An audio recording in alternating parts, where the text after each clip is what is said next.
The following is a presentation of Grayson Publishing. It's the Bi-District Championship with the Van Alstyne Panthers and the Dallas Madison Trojans. In the pistol is Gallagher, and he'll turn, he'll hand. No, he's going to keep it himself. A great play fake, and he could go. He's got speed. Kiss him goodbye. 20, 15, 10. Nobody's going to catch him. This week's game is brought to you by Bucksnort Barbecue, Independent Bank, Scoggins Funeral Home, Adams Automotive, GCEC, Attorney Micah Belden, Texoma Barn Company, and Lone Star Food Store. They fake it to him. He's running straight up the middle. He's got the 10. He's got the 5. He's got the pylon. He's got the touchdown. VA goes up once again, crossing the 60 mark. Throw it down deep. All alone. Drillin Davis catches it at the 20. Strolls in by himself. No one within an acre. Touchdown, Van Alstyne. Now let's go live to the broadcast booth with Monty Walker and Justin White. Well, good evening. We are at Royce City ISD Stadium. It's not a big crowd just yet. We are anticipating one. We still have about 30 minutes until kickoff. Two great teams tonight. The Van Alstyne Panthers, who are 7-3, 6-0 in district, ran through District 3A or District 5 in 3A Division 1, and conversely, the Madison Trojans of Dallas ISD are 5-4 on the year. They went 2-3 in what turns out to be a pretty tough district, as we saw last night. Eustis beating Bonham last night, and pretty easily. I wouldn't say easily. Nobody beats Bonham easily, but they strapped on some more points against Bonham. So it looks like District 6 might be tougher than what we had imagined, and Van Alstyne might have to play a full football game here tonight as they match up against District 6 Madison Trojans. We have a coach's show, and we have a spotlight of a Van Alstyne player. We're going to take a quick timeout. We'll let you listen to that. We'll be right back right after this. Texoma Barn Company is a family-owned business right here in Van Alstyne. There's nothing too big or too small, for as they build barn dominiums, shops, garages, arenas, you name it. Owner David Griffin is a national commercial-grade builder with over 30 years of experience. You can visit TexomaBarnCompany.com or call them at 844-500-BARN. They're on Facebook also at Texoma Barn Company. They've completed over 200 projects in 5 years. Let yours be the next. Texoma Barn Company. VA all the way. Exceeding your expectations is what we strive for here at Scoggins Funeral Home in Van Alstyne.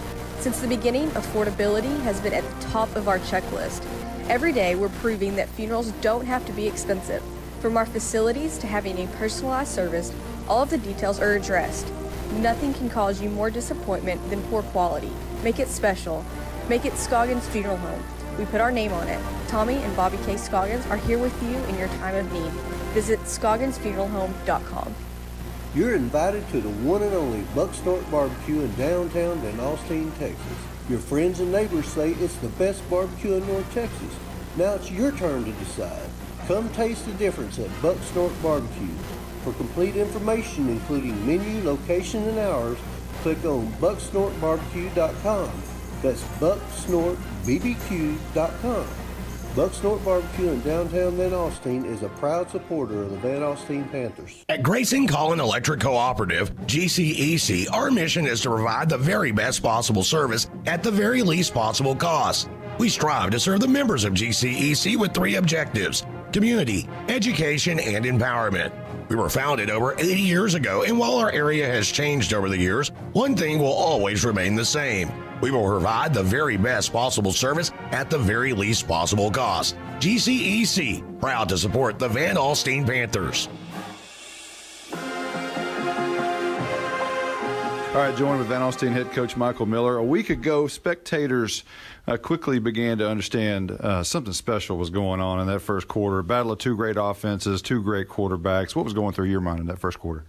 Hopefully we could play some defense at some point in time. We felt confident going in offensively, obviously, but, defense was going to be the big question mark, and it was evident pretty early that we were going to have to scrounge around and try to put some people in some different spots that just try to get enough spots to be able to let us outscore them.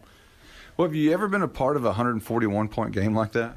I can't say that I have. A couple of years ago, actually, when one of our coaches here was a running back, we played Farmersville. I think it was 62-58, something like that. But that's the last time I remember having to score that many points just to win a game. So, you raised the goal football. Everything went your way in the end, and you celebrated that night. But now it's on to by district, Dallas Madison. Do you fear the common letdown after an emotional game like that? Absolutely. One of our goals going into this season has been our 11+, which is our motto, to play 11+ football games, which means you got to win this first one to get there. And so I'm hoping that that's going to be in the back of our kids' mind. I mean, our two goals, win a district championship and then to be 11+ football team. So, we're hoping that that'll kind of focus them back in on how important this week is. And no Sunnyvale. Got them out of the way. Probably is. The game's in Royce City. Do you have any trouble on settling on a location? No, I tell you what, we were really fortunate. I had never actually done this before, but some of the coaches in our district had, and we reserved 2 stadiums, and all 8 teams between the 2 districts had agreed to play either Thursday or Friday at one of those 2 stadiums. And so it worked out really well. Our coaches from this district and the other district were very, very easy to work with on how we were going to sort all that out, and it all worked out, I think, for the best for everybody. What do you expect to see from Dallas Madison's offense?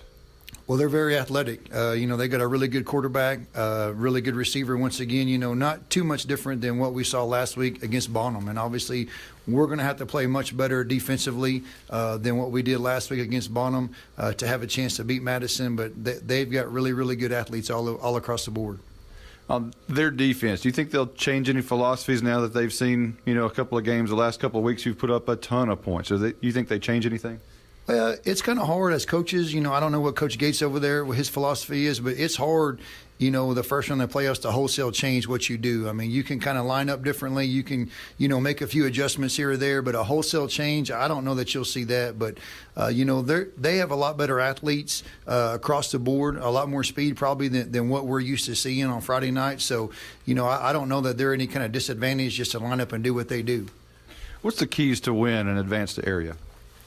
Same as they always are. Obviously we've got to play much better on defense this week. And then, obviously offensively, if we can just keep executing, score when we have the opportunity, limit our penalties, just the basic stuff, I think we'll be okay.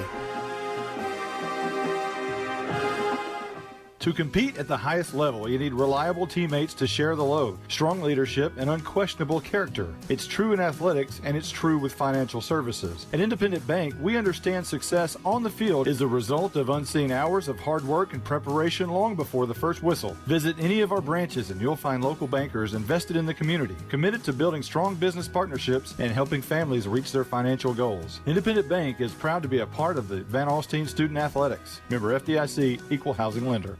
At Adams Automotive and Towing, they do it all, from diesel repair to engines, brakes, routine maintenance, transmissions, exhaust, tire sales, alignment, oil changes, and 24/7 roadside assistance. Adams Automotive can be reached at 903-482-5784 or at adamsautotow.com. They support the Van Alstyne Panthers 24/7. Find them on Facebook at Adams Automotive and Towing, and you can request a quote immediately online. Adams Automotive and Towing are proud supporters of the Van Alstyne Panthers. Have you been in the Lone Star in Van Alstyne lately? If not, here's what you're missing. Me Taco, a build-your-own taco shop where your food is made your way. Texacona Coffee Lodge, serving specialty coffee and baked goods and made on-site daily. Subway, eat fresh. A large dining area with free Wi-Fi. Newly renovated restrooms. Then there's the Lone Star Savers Reward Program, helping the customers save time and money. But the best thing about Lone Star in Van Alstyne? It's in Van Alstyne, where we've been supporting the Panthers for over 20 years. At Grayson Collin Electric Cooperative, GCEC, our mission is to provide the very best possible service at the very least possible cost. We strive to serve the members of GCEC with 3 objectives: community, education, and empowerment.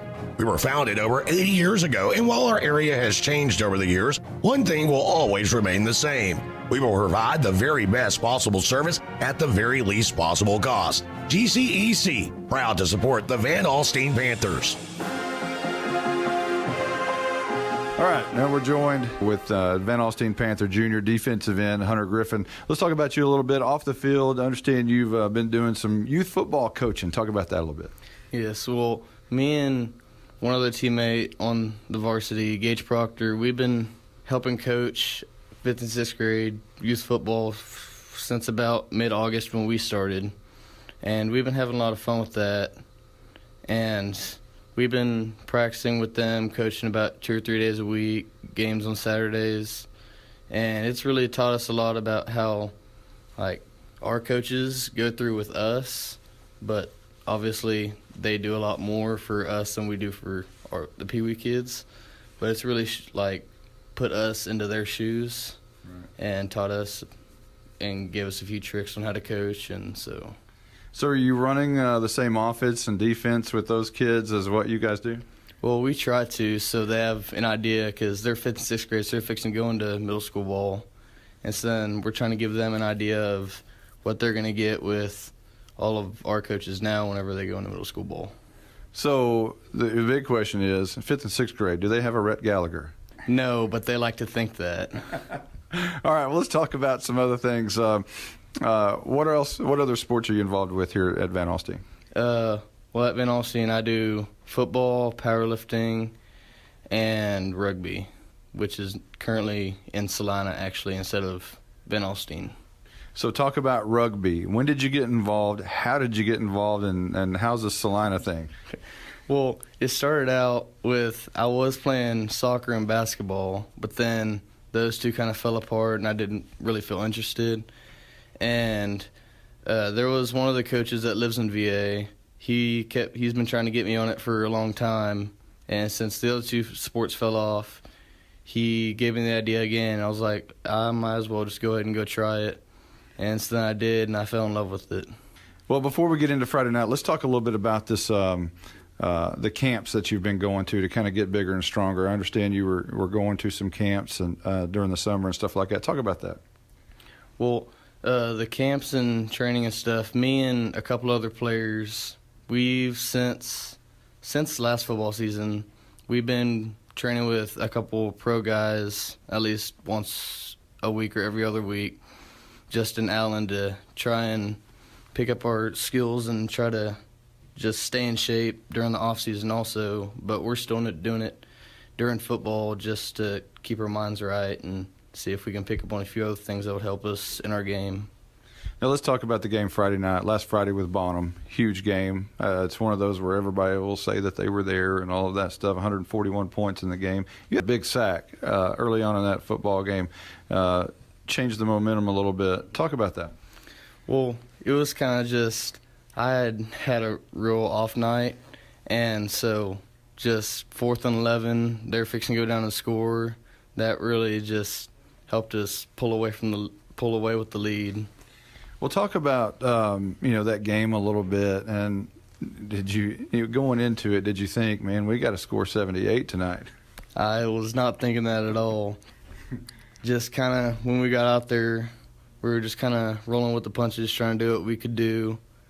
And so just playing the game that we play, we were defense was kind of off a little bit, as you can tell by the 63, 64 points that they scored. But we just did the best we could and pulled out the win. Well, let's talk about Dallas Madison. You won the district championship. You got to celebrate about that, but I'm sure your coaches said, hey, that's over. Let's talk about next week. What do you think you'll see from them? Well, they're big up front, and they're pretty fast when they want to be. And so it'll be a tough game. A lot of the weapons that we have, they also have a couple on their side, also on both sides of the ball. All right, that's junior defensive end Hunter Griffin from the Van Alstyne Panthers. We'll be right back right after this. I'm attorney Micah Belden. Call me now if you've been investigated, arrested, or charged with a crime in North Texas. My number is 903-744-4252. We'll set up a free consultation. You will find out that I'm rough, tough, and I can't get enough. I'm board certified in criminal law by the Texas Board of Legal Specialization, Principal Office, Sherman, Texas. Visit my website at shermancriminallawyer.com. Texoma Barn Company is a family-owned business right here in Van Alstyne. There's nothing too big or too small, for as they build barn dominiums, shops, garages, arenas, you name it. Owner David Griffin is a national commercial-grade builder with over 30 years of experience. You can visit TexomaBarnCompany.com or call them at 844-500-BARN. They're on Facebook also at Texoma Barn Company. They've completed over 200 projects in 5 years. Let yours be the next. Texoma Barn Company. VA all the way. Exceeding your expectations is what we strive for here at Scoggins Funeral Home in Van Alstyne. Since the beginning, affordability has been at the top of our checklist. Every day, we're proving that funerals don't have to be expensive. From our facilities to having a personalized service, all of the details are addressed. Nothing can cause you more disappointment than poor quality. Make it special. Make it Scoggins Funeral Home. We put our name on it. Tommy and Bobby K. Scoggins are here with you in your time of need. Visit ScogginsFuneralHome.com. At Grayson Collin Electric Cooperative, GCEC, our mission is to provide the very best possible service at the very least possible cost. We strive to serve the members of GCEC with 3 objectives: community, education, and empowerment. We were founded over 80 years ago, and while our area has changed over the years, one thing will always remain the same. We will provide the very best possible service at the very least possible cost. GCEC, proud to support the Van Alstyne Panthers.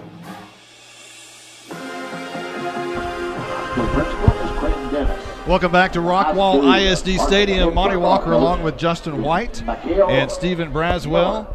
And Blake Burnett will be on the sidelines tonight. We will miss...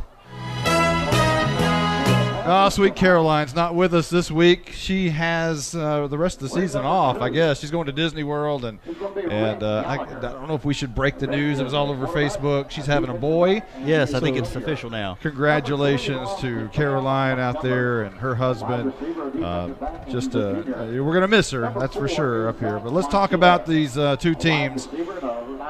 Madison, 5-4 in that tough District 6. Their head coach is Marcus Gates. He's a 1991 graduate of Madison, so a hometown boy.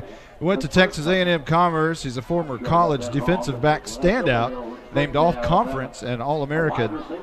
Gates also had a stint in the CFL, where he played for the San Antonio Texans, Ottawa Rough Riders, and Calgary Stampede. Since returning to teaching and coaching, Gates has received his master's degree in educational leadership. He's a former defensive coordinator, where he was instrumental in coordinating one of the top-ranked defenses in 3A football and helped the Trojans to 10 straight playoff appearances. As a head coach, taking over in 2014, he went 3-8. The following year improved to 8-3. In 2016, 8-3. In 2017, 3-7, a little down year a year ago, but having a winning record right now. He replaced Dwayne Johnson in that 2014 season. On the flip side, the Van Alstyne Panthers, Michael Miller has been in place for 10 years now here for the Panthers. 70 actually, and 40 after the win a week ago, his 70th win over Bonham. What a classic that was. We'll talk about that a little bit more later. He replaced Brian Polk in 2009 as the head coach and athletic director. And in that 2009 season, lost to Salina in the playoffs after a 10-1 season. Just an outstanding initial first season as a head coach. And then 8-3, 9-4, 1-9, which is a rarity. Then Van Alstyne missed the playoffs in 2012, and then 7-5 and 7-3, missed the playoffs with a 7-3 record, and then 6-5, 7-4, 8-3, and 7-3 now. So the Van Alstyne Panthers have had quite the tradition going back for 10 years, and that stability is important. So let's look at the district. Van Alstyne, the district winner, as they beat Bonham a week ago. What was that score, Justin? 78-63. 141 points. Wow.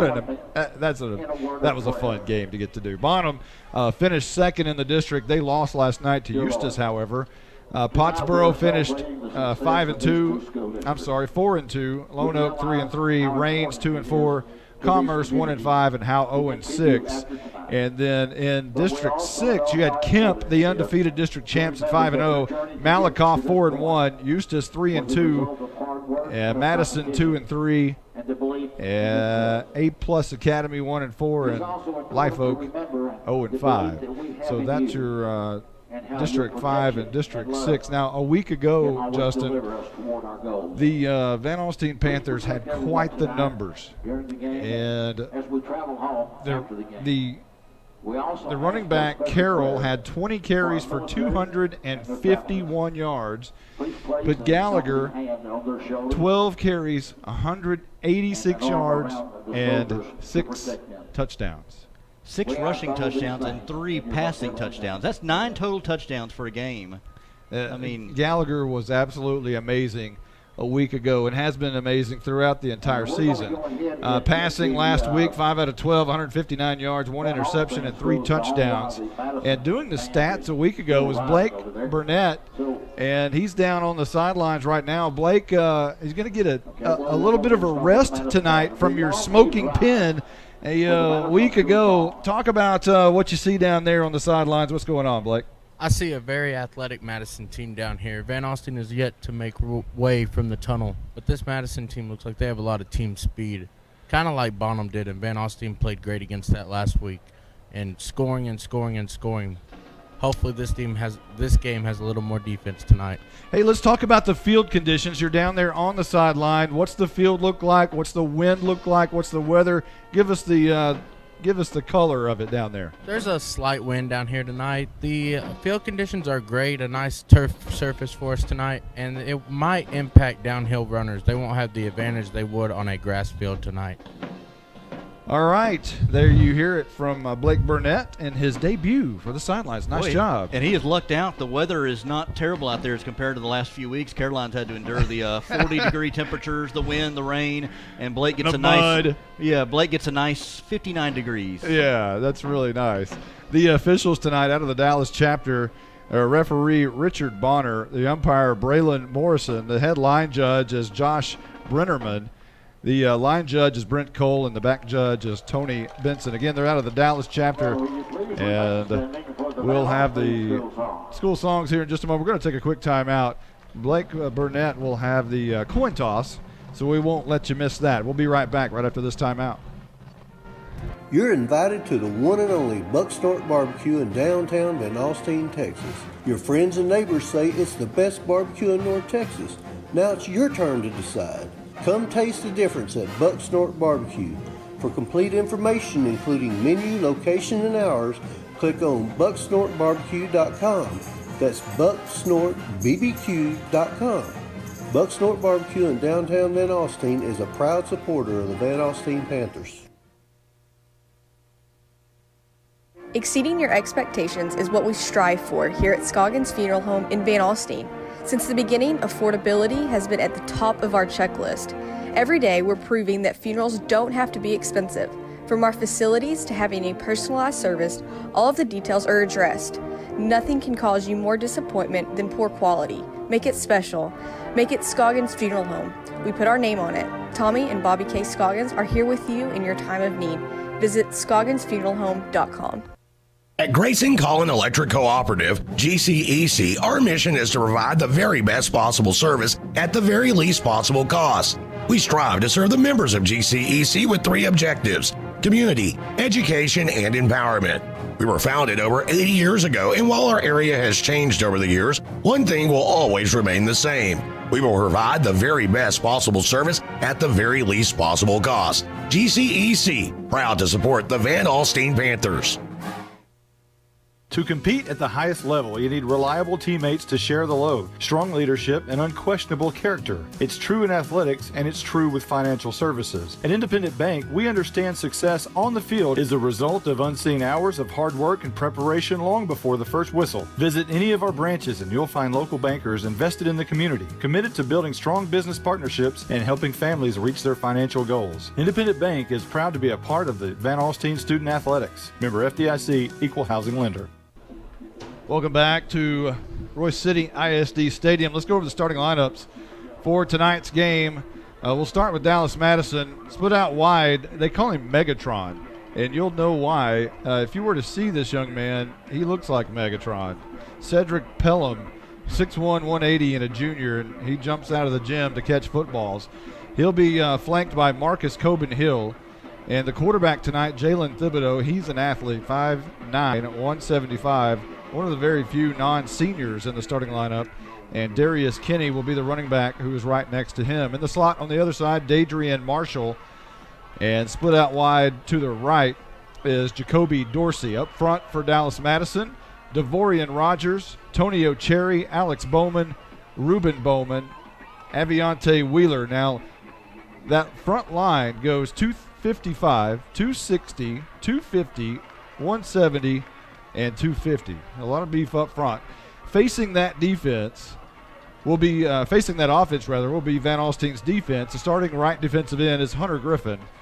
The tackles are Cade Morgan and Matthew Mitchell, and the strong side defensive end is Paul O'Laughlin. The cornerbacks, Cam Montgomery and Drellin Davis. The linebackers, Austin Moore, Aaron Palacio, Zach Monsier, Sam Rimpel, and Gage Proctor, who is the quarterback on defense. And here come the Van Alstyne Panthers through their tunnel. On offense for the Panthers, they're led by their quarterback, Rhett Gallagher, 1,437 yards through the air, 656 on the ground. He averages almost 9 yards a carry. He'll have split out wide to the left, Dylan Porter, who has 521 yards, it's 321 rather. Sam Rimpel in the slot, Nathan Cuthbertson on the other slot, and Drellin Davis split out wide right with his 8 touchdowns receiving and 476 yards. Up front, Jacob Taylor, Sawyer Callies, Noel Tormos, Maxwell Nazarko, and Jake Loganbill. On the defense, well, we actually have the captains on the field. We'll let you listen to that right now. Number 6 is Marcus Coben-Hill. Number 8 is going to be Darius Kinney. And number 50 is Calvin Barron. And the captains for Van Alstyne is Rhett Gallagher, number 2. Number 12 is going to be Gage Proctor. Well, Van Alstyne, it was hard to hear there, but Van Alstyne won the toss. They elected to defer to the second half. And so Van Alstyne will be moving from our left to right from our vantage point, and Madison from right to left. Now Madison comes in with all white jerseys, white bottoms, white tops, white helmets, you name it, white socks. They're all white tonight. The Van Alstyne Panthers in all blue. Blue pants, blue jerseys, well, white helmets, and white sleeves on those blue jerseys. We're just about ready for the national anthem as the players turn and face the flag, and we're just about ready for that. The starting defense, if I can pile through that real quickly before so, the front line, Cabron Cox, Eric Jefferson, Ahmad Freeman, Mikael Collins, and Darius Kinney. The cornerbacks, Tyron Moore and Dakari Lee. We'll get right back to that, as I believe we're ready for the anthem.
Well, we have a really good crowd from one side, and I don't know that I've ever seen this, bless their hearts.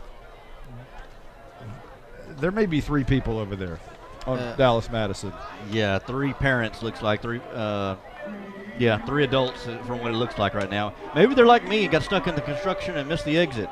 on the way in. So. Well, let's hope they do have some fans show up. Their band is here, and there are the flag girls are spread out throughout the stands. There's 1, 2, 3, 4, 5, 6, 7, 8 of them in kind of a V formation in the very middle, taking up the entire way on the far side. Bless their hearts, they just don't have traveling fans. Van Alstyne did travel pretty well here tonight. It's a big stadium, a lot of seats to fill, chair backs, and they have filled up maybe the bottom third, maybe the bottom half of the chair backs in the middle. And a pretty nice crowd as we have Van Alstyne kicking off to start this football game. Moving left to right, Austin Moore is going to tee it off. Now, obviously, they run some shenanigans with the kickoff, where sometimes Beckham will kick it off, sometimes it will be Austin Moore, and sometimes it'll be Danny Kern. And we'll see who kicks this one away. And they're going to fake the quail onside and move back in regular kickoff formation. Austin Moore stands 4 yards away with his hand in the air, and he is going to kick a high pooch kick to the far side at about the 33, dropped by an up man, and it goes out of bounds. And Dallas Madison will start this football game moving right to left from somewhere around their 30-yard line, Justin. Yeah, that was a kickoff. I was waiting for them to see what kind of tricks they would pull out there, and they just did a pooch kick, kind of made it a little bit difficult for the up man to catch it over his shoulder, dropped it, but able to recover. Unlike Bonham had last week, having trouble taking care of the kickoff. But Madison has decent field position starting at about their 30 or 29-yard line. Yeah, they'll start at their own 29 in all white on the far hash, moving right to left with their quarterback, Thibodeau.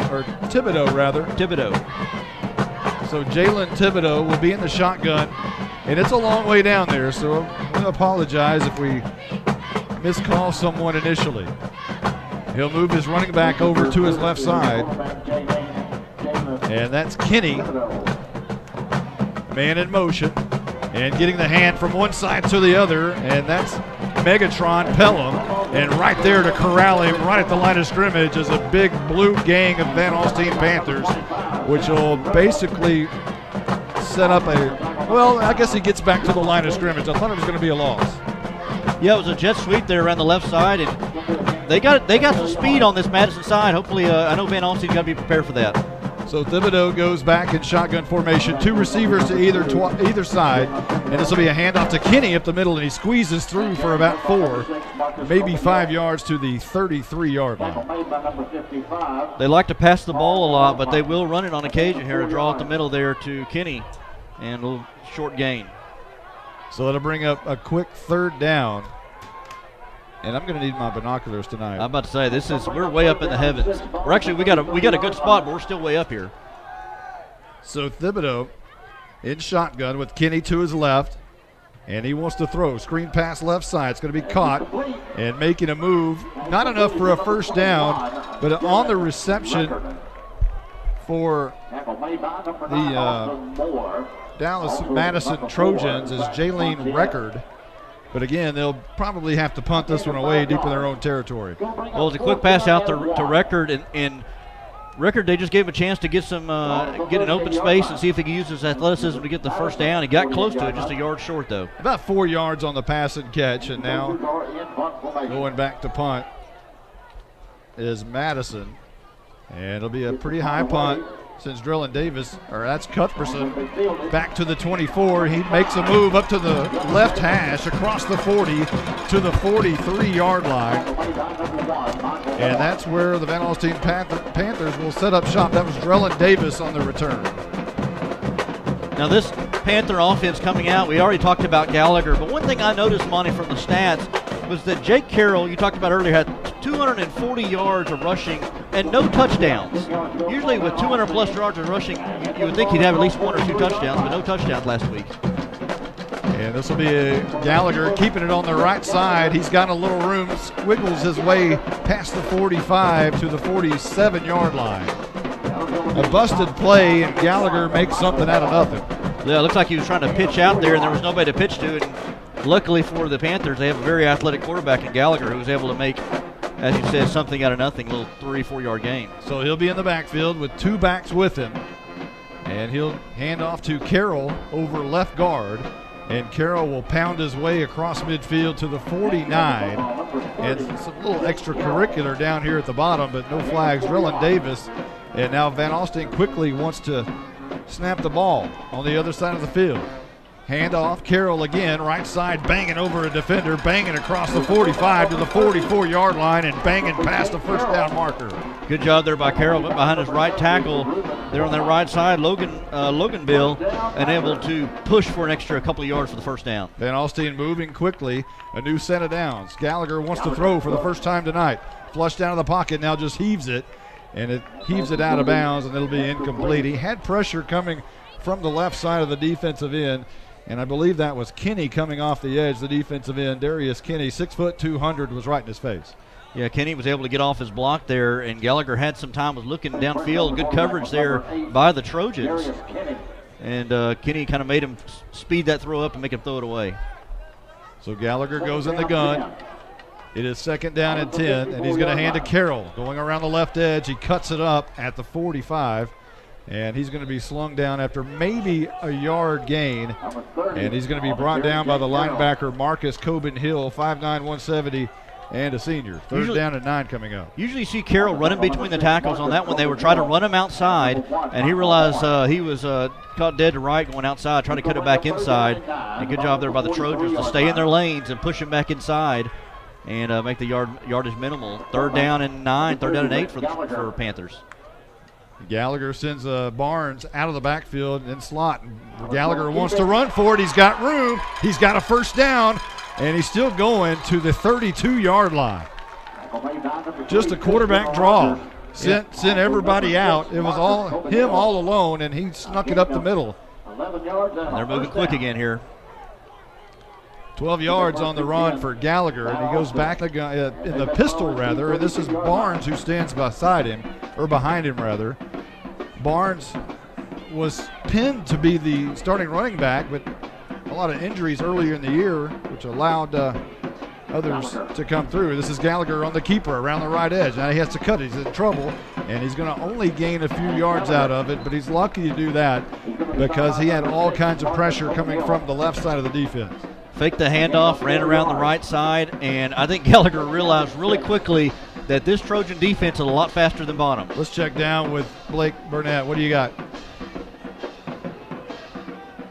We're going to come back to Blake.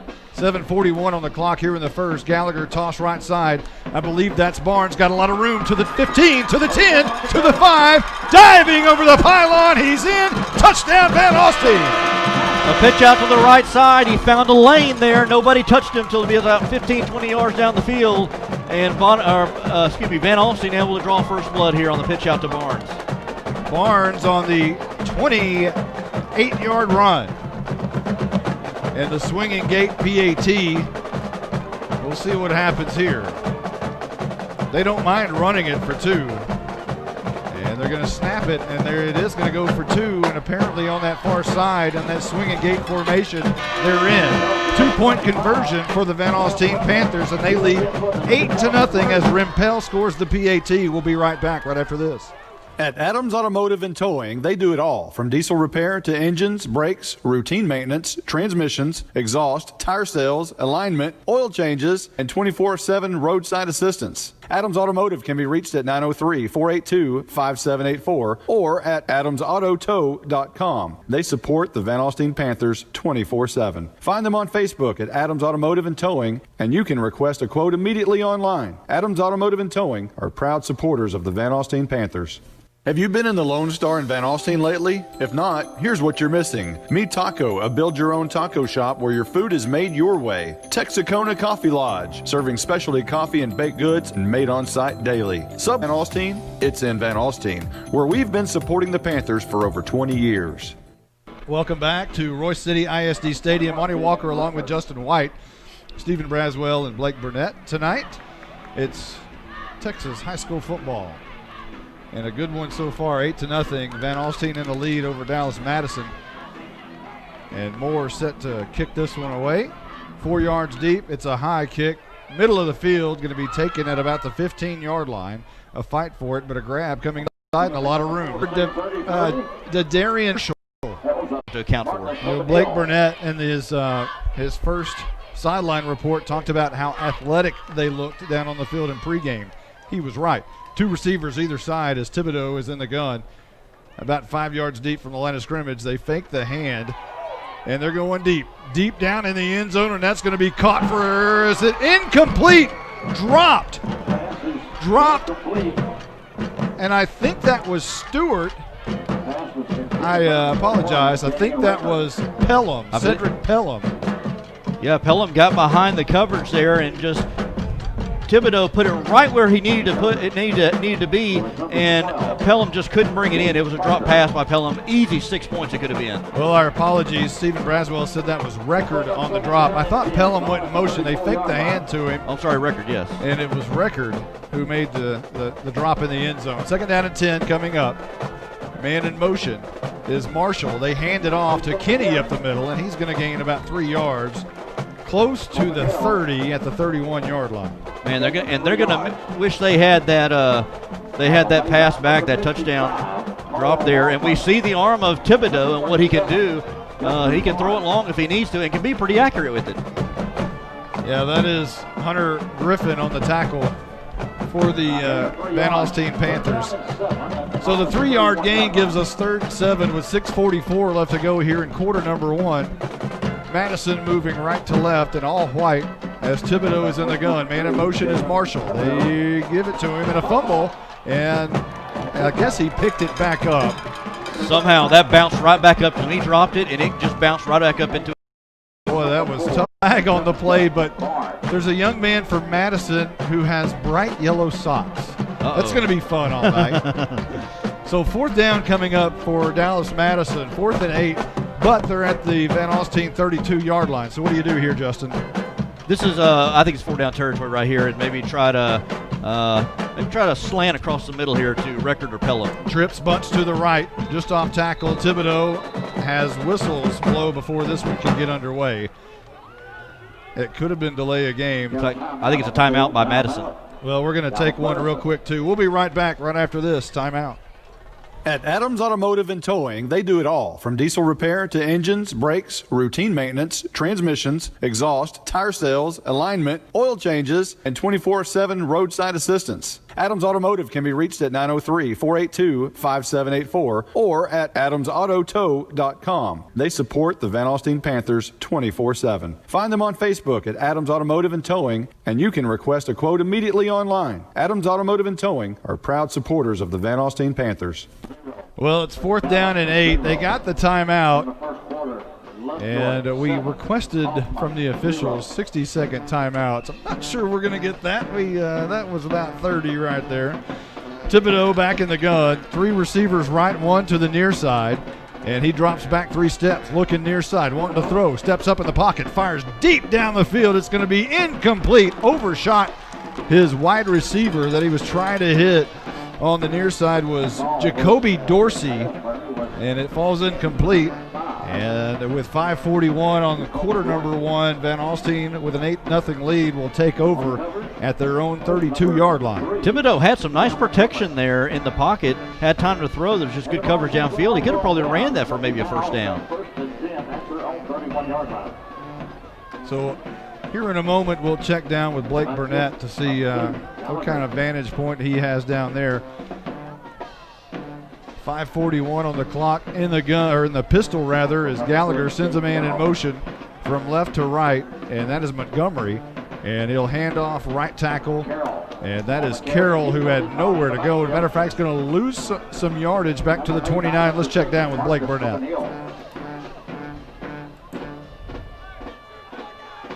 Well, Blake, maybe we need to get Blake some new batteries down there, perhaps.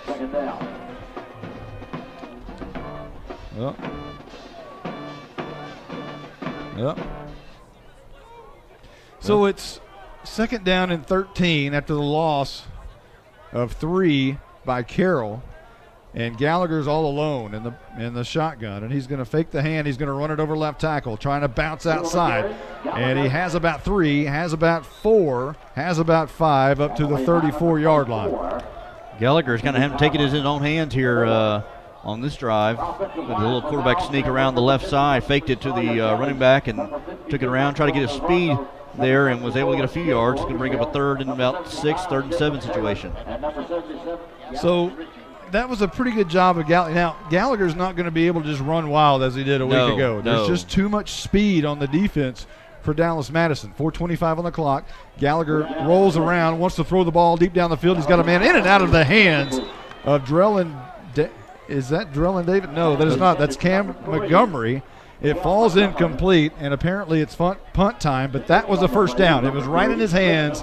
It just went straight out of his hands. Yeah, that was a good pass. Maybe just a tad high, but that hit him right in the hands. Montgomery's got to come down with it. That would have been a first down. So both teams on their last drives here have dropped passes, one for a touchdown for Madison and one for a first down there for Van Alstyne.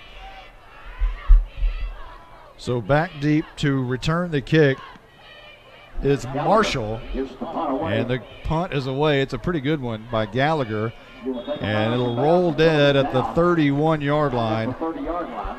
And I believe that was Palacio who killed it at the 31. So we'll see what Jalen Thibodeau here in this third drive. We've seen his arm. We've seen the arm strength. He can throw it. Let's see if we haven't seen a lot of intermediate throws. See if he can his accuracy. First down and 10 for Dallas Madison. Moving right to left still here in quarter number 1. 8-0, Van Alstyne in the lead from their own 30-yard line. Right on the 30. And Thibodeau is going to hand off to Kinney over right tackle. He bounces it out a little bit. Going to be stopped right at the line of scrimmage by Austin Moore, one of the leading tacklers by the Van Alstyne Panthers. The linebacker does a great job. Austin Moore, who had one of his best games of the season last week, 11 tackles, had an interception, ran a couple of kickoffs back for a touchdown. So great game by Austin Moore last week, and continuing that here tonight.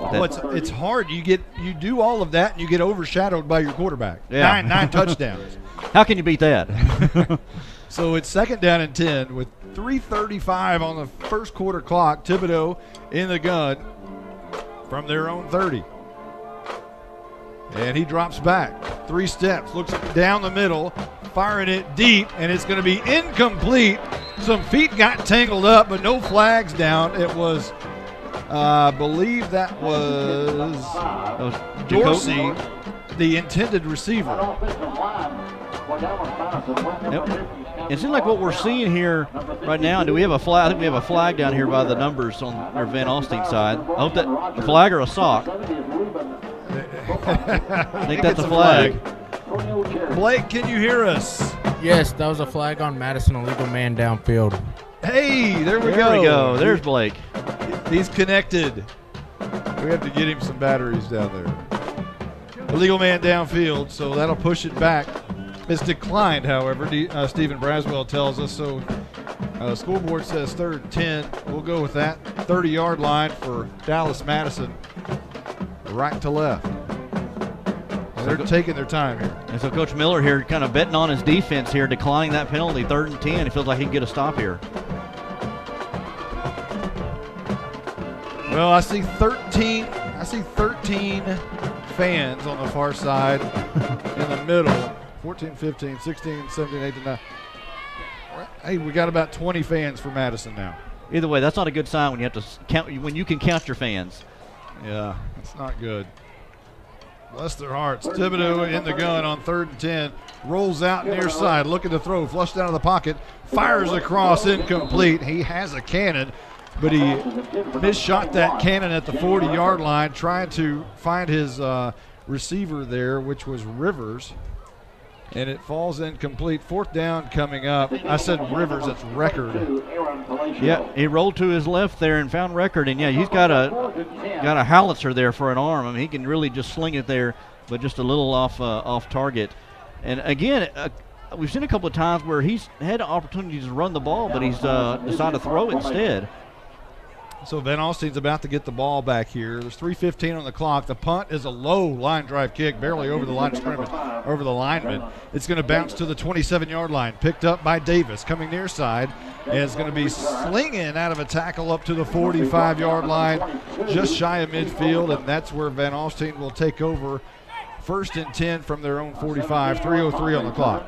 On the last drive here with Van Alstyne, we didn't see as much of Barnes and Carroll running the ball. It was mostly Gallagher, which is not a bad option there to use Gallagher in the run game. But well, Carroll had 251 yards a week ago. Just ran wild. We'll see what happens tonight here, as this will be a toss near side. That is Carroll. That's Barnes, rather, and he bangs over a couple of defenders past the 45 on his way to the 47-yard line. Have him in the pistol formation, pitching out to the right side, and just let him use. Both Carroll and Barnes are kind of the same type of runners. Not a lot of speed. They're pretty fast, but not just blazing speed. But good balance of power and speed with them. Clock still rolling at 2:35. It's 2nd down and 7 as the play comes in for Van Alstyne. Gallagher in the pistol, and he'll hand off straight up the middle, and that is Barnes, close to a first down as he crosses midfield to the 47-yard line. Just a draw straight up the middle. He was right. They were lined up on the hash marks, and he pretty much just went right along the hash marks there. So 3rd down and 2. Gallagher, toss right side. Barnes again, keeping it on the ground, chugging for more yardage, and he's got the first down. He's finally wrestled out of bounds, but he crosses the 45 to the 43-yard line, so a pickup of about 4. Again, a pitch out to that right side there, and able to just some hard-earned yards to get the first down. Carroll into the game on 1st and 10 with 2 minutes left to go in the first quarter. Van Alstyne up 8-0. From the pistol, Gallagher handoff Carroll right up the middle, and he's finally brought down after about a 4-yard gain to the 39-yard line. Good job there by Darius Kinney playing at linebacker, waiting for Carroll to come up the middle, and made a nice little shoestring tackle right at the feet of Jake Carroll. So ball at the 39. Clock still rolling at 1:41. The players are looking over at the sidelines for the offensive play. 2nd down and 6. They'll give him 4. And a man goes in motion. Cuthbertson out of the backfield. This is going to be Gallagher, and he'll hand off straight up the middle, and that's Carroll again, who has nice yardage running right behind his shoulder pads. Going to be close to a first down, but a yard short after a 5-yard gain. Carroll, we talked about the 200-plus yards he had last week. That put him over 1,000 yards rushing for the season. 1,202 to be exact now. 3rd down and 1 as we reach the minute mark.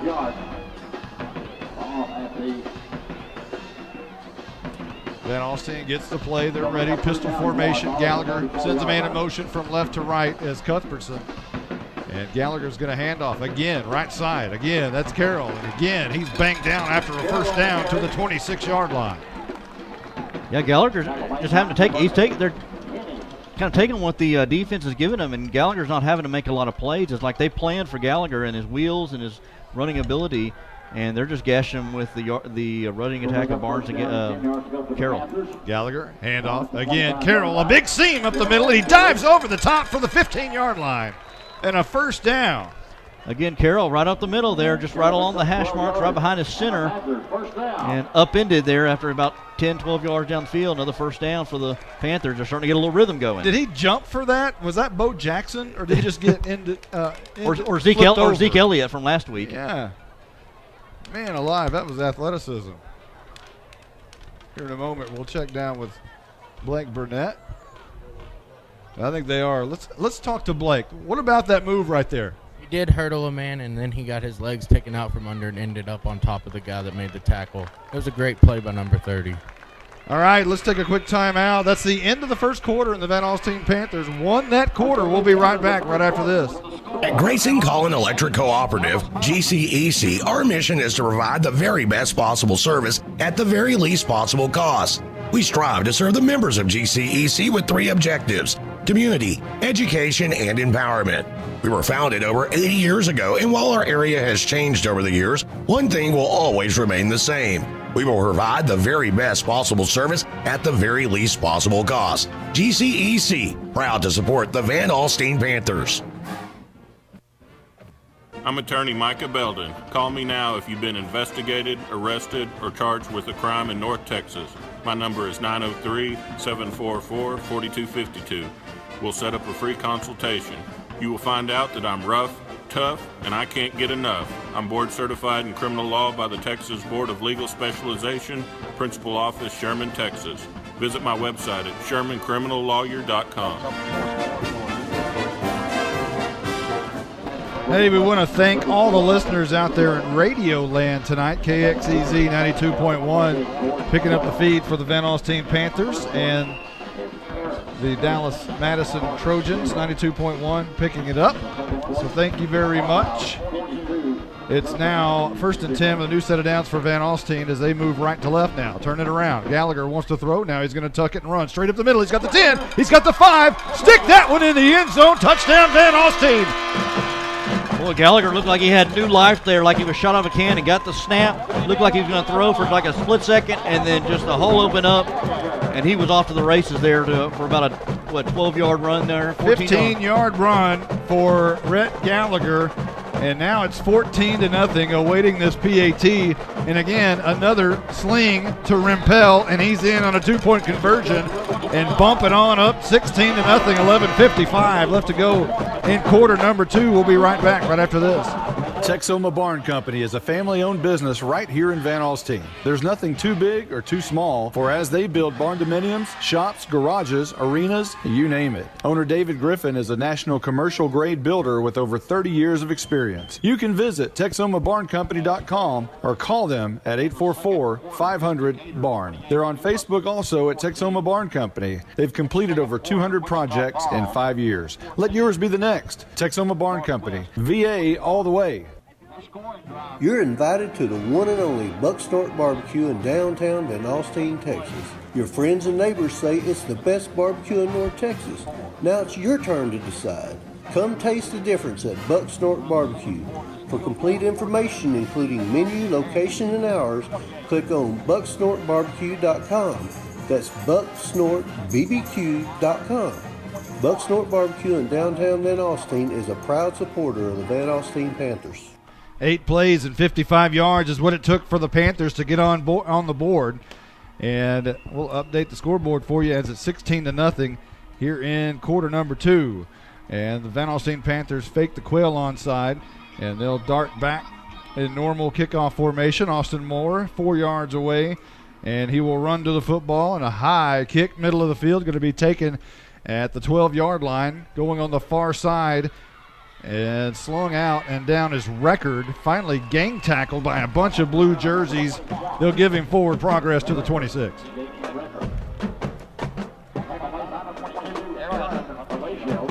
And it looks like, so 11:47 to go here in the second quarter. 16-0 Van Alstyne leading. So this is kind of an important possession for the Trojans. After this play, we'll give you station identification at the top of the hour as the Dallas Madison Trojans come to the line of scrimmage. 11:47 on the clock from their own 26-yard line. Moving left to right now are the white jerseys of the Trojans. Kenny stands to the right of Thibodeau, who's going to run it himself straight up the middle. He runs right in the back of Kenny, and we'll take a quick timeout. You're listening to Texas High School Football on Grayson Publishing, LLC.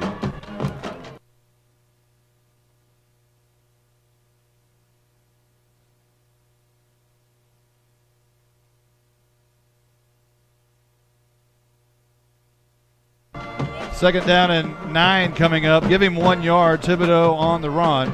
11-16 and rolling here. Thibodeau thought about throwing the screen pass. Now he's going to tuck it. He's going to run out of bounds after about 3 yards. Just shy of the 30 at the 29-yard line. Stopping the clock at 11:07. I think it's the first time we've seen that play and the previous play where we've seen the legs of Thibodeau and what he can do on the ground without throwing the ball. He can run the football. There is no question. So he's a true dual threat kind of quarterback. So even wearing the number 7, which is kind of known to be that dual threat type of Randall Cunningham type quarterback. Mike Vick. Is that 2? That's 2. I'm sorry. It's one of those things way up here you can't. Yeah. Well, 2 that's not really a mobile quarterback, right? This is Johnny Manziel, I guess. Thibodeau throwing it down the field, and he's got his man. It's going to be caught for a first down And that is Pelham on the catch. They call him Megatron. It's 1st and 10, and they hustle to the line of scrimmage up to the 50-yard line. First down of the night for the Trojans. On the move, and they hand off to Kenny straight up the middle. He's hit hard and banged down after about 2 yards on the Van Alstyne side of the field at the 48-yard line. And that's going to be Caden Morgan in on the tackle there for the Panthers. Yeah, they try to rush the line after a good slant across the middle there by Thibodeau. So it's 2nd down and 8. And Thibodeau looks near the far side, and he's got his man. It's going to be caught after 6-7 yards. And again, that's Pelham on the catch. Knocked out of bounds by Austin Moore, stops the clock at 10:27. So they like to do that, get that out to the receivers in single coverage, and just let them use their athleticism, use their speed to see if they can make some moves. A good tackle there by the Panthers on the outside. Yeah, Austin Moore on the stop. And for the first time tonight, we're seeing life from Dallas Madison's offense. And they need it down 16-0. Taking their time this time, not in a hurry here. They have Marshall on the near slot, Record right next to him. And beside him is Dorsey split out wide. Thibodeau's going to run it straight up the middle, bouncing out of tackles. Got the first down. I think forward progress is going to push him past the first down marker, which was at the 40. They'll give him the 39 and a first down. Got the snap and just looked like he was going to throw it for just a split second, kind of like Gallagher did on the touchdown drive, and then ran up the middle and got the first down. So quickly up on the line of scrimmage, Thibodeau sends Kenny to the right side of him. He's in shotgun formation, and he's going to hand off to Kenny, trying to bounce it out near side. All the way down the line of scrimmage, and finally gang tackled by Drellin Davis and a couple of others. No gain on the play and maybe even a loss. Trying to get around that corner, but good job by Drellin Davis, kind of staying in his lane and waiting there for Kenny to come around that corner and able to wrap up and make a good tackle. So a yard loss will back it up to the 40, and it will be 2nd down and 11. I mean, this Madison team is capable of scoring. They come in averaging 32 points a game, have scored over 40 points 3 times this season, so they're capable of putting the ball in the end zone. 9:33 on the clock. Thibodeau from the gun, fakes down the field, looking down the field, flushed down to the pocket, still wants to throw down the field. Now he's scrambling for his life, coming near side, right by the Van Alstyne bench, pumps and still runs to the 35-yard line. All of that in a gain of 5 yards. That was some pretty good athleticism there by Thibodeau, and good coverage downfield by Van Alstyne to stay with their man in coverage. So good job by them, and all that running around, as you said, by Thibodeau, only getting to just a few yards on the play, so 3rd down and 6 for them. 9th play of the drive coming up. Blake Burnett, what do you got for us down there? How's that mood of the Van Alstyne Panthers? That was a busted play there, and the quarterback just made something happen. The VA Panther D-line is not getting much pressure. They need to get some pressure on this quarterback to make him get happy feet or something. All right, so it's 3rd and 6, 9:15 on the clock here in quarter number 2. Thibodeau throws a screen pass near side, caught by Marshall, brought down immediately by Austin Moore. A great play by the linebacker. Good job there by Moore. They brought an extra linebacker in there to blitz, but Thibodeau got it out there quickly, got it to the receiver, but good job there by Moore to take him down. Good tackling there by Moore, and so now you got a decision here by Coach Gates at the 36-yard line of the Panthers. 8:53 to go in the first half. You're down 16-0, and they may punt. Yeah, they're switching teams in and out, so apparently the punt team's coming in from the 36-yard line, trying to pin Van Alstyne deep here. 8:38 rolling on the clock, quarter number 2. The Panthers of Van Alstyne up 16-0. And the punt is a low, wobbly kick, going to bounce at the 18 toward the corner, and that would have bounced all the way to about the 2-yard line, but it was killed at the 8 or 9. And it was Marshall who killed it. That ball, if he could have outran the ball, and he could have, that ball would have stopped either at the 2, or he could have killed it at the 2, or it would have gone out of bounds at the 2. That's 6 yards of field position they'll lose. Those are hidden yardage. Right there, yes. Bill Parcells, right? That's right. Hidden yardage. So after the punt, VA will take it with 8:24 at their 10-yard line. And coming near side is Gallagher. That's Moore, rather, to the 20, to the 25. Finally brought down after a big, nice run to the 33-yard line. A jet sweep here. We've been seeing mostly Carroll, Barnes, and Gallagher But Moore went in on the party, and we see some of his speed that we saw last week on the kickoff returns on that jet sweep around. Gets them a little bit more breathing room out to the 35-yard line. 23-yard run by Moore, 8:13 on the clock. And quickly, the Van Alstyne Panthers say, hey, you can put us at the 8, you can put us at the 10, you can put us at the 2. It doesn't matter. We're going to run straight up the field. That's what they've done so far tonight. That's what they've really done the past several weeks. So Gallagher in the gun, low snap, digs it out, handoff Carroll, right side. No, he's going to keep it. What a great play fake, near side 50. And down at the 46-yard line, Gallagher with a tremendous play fake. Yeah, faked everybody out there and went around that left side, made some MS, and then good job by Randy Hudson, who was the last man of defense, able to knock him down and bring him down at 45-yard line into Trojan territory now. It was Randy Hudson on the stop for Madison, and a big stop that was, as Gallagher, as you know, can go from at any point in the field. Ball at the 45, inside Madison territory. Gallagher digs it out, handoff Carroll. This time he does, and he runs for 6 yards to the 39-yard line. They'll spot it at the 40, so give him 5. Good behind that right guard, Maxwell Nazarko, who was able to give him a good block and give him a hold there for a nice good 6-yard gain. Well, there's going to be a flag on the play, but apparently it may be against Madison, as Rhett Gallagher is clapping his hands. Our spotter, Stephen Braswell, says personal foul, face mask against Dallas Madison, and that apparently is the call because the officials are moving the ball on up to the 25-yard line. Again, you can't give the Panthers any more help than that. You're already down 16-0. They get a big run, and you add 15 onto that. Gallagher and Carroll together, waiting on the play. Dylan Porter split out wide to the near side.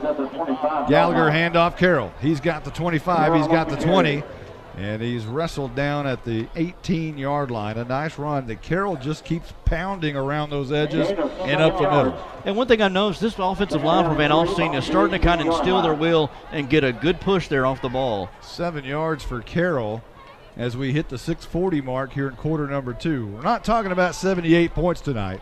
No. But it's not going to take 78, I don't think, as it did against Bonham. But it is 2nd down and 3. 2 men in the backfield, along with Gallagher. It's an offset eye from the pistol. And it's going to be a handoff, left side. I believe that may be Barnes, or is it Carroll again? It is Carroll, and he picks up the first down at the 15-yard line. Cabron Fox, the junior linebacker, in on the tackle there for the Trojans there on the draw at the middle. Got a first down, another set of downs for the Panthers as they're down inside the red zone here. So Porter is split out wide to the near side. Cuthbertson is with him in the slot. Split out wide on the far side, Drellin Davis. 2 men in the backfield, and Gallagher's going to hand off to Carroll again, and again he'll pick up yardage, about 4 to the 11-yard line. And Panthers are doing a good job here by they're running the ball. They rush up to the line when they need to and they have a big play. But other than that, they're pretty much just kind of bleeding this clock and just taking their time and just keeping that Madison offense off the field. This is a completely different offensive strategy that we saw a week ago. It's not even close. Last week it was 90-0 because Bowden was doing the same thing and he was trying to who could keep up with who. Well, running the clock is what Van Alstyne's trying to do here. And Gallagher is going to fake it to Carroll, run it straight up the middle, and slung forward for nearly a first down to the 6-yard line. Michael Horn in on the tackle there on Gallagher after he gets about almost 9 yards down the field. He was stopped for 5, and Horn slung him for another 4. He did.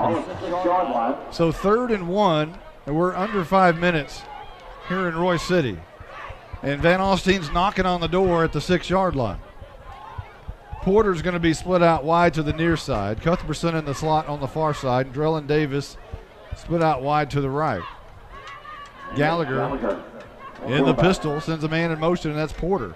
They're going to toss right side. Carroll slips a defender. He's going to be brought down around that right side. The left edge of the defensive side just kind of held tough there and forces a 4th down. Pitch out to Carroll. Good pursuit there by Marcus Coben Hill to come from his defensive back position, able to knife through the line, able to get him back behind the line of scrimmage there. And so is this 4-down territory here for the Panthers? They've got the kicker. They've got Beckham there's no at their question. disposal. No question. They could kick this one. There's not much of a wind on the field. The flags are flying high on top of the bleachers, but on the field, it's not that windy at all. I believe Van Alstyne's going to let it run down, take a timeout, and that's what they're going to do. We're going to take 1-2 with them. We'll be right back right after this.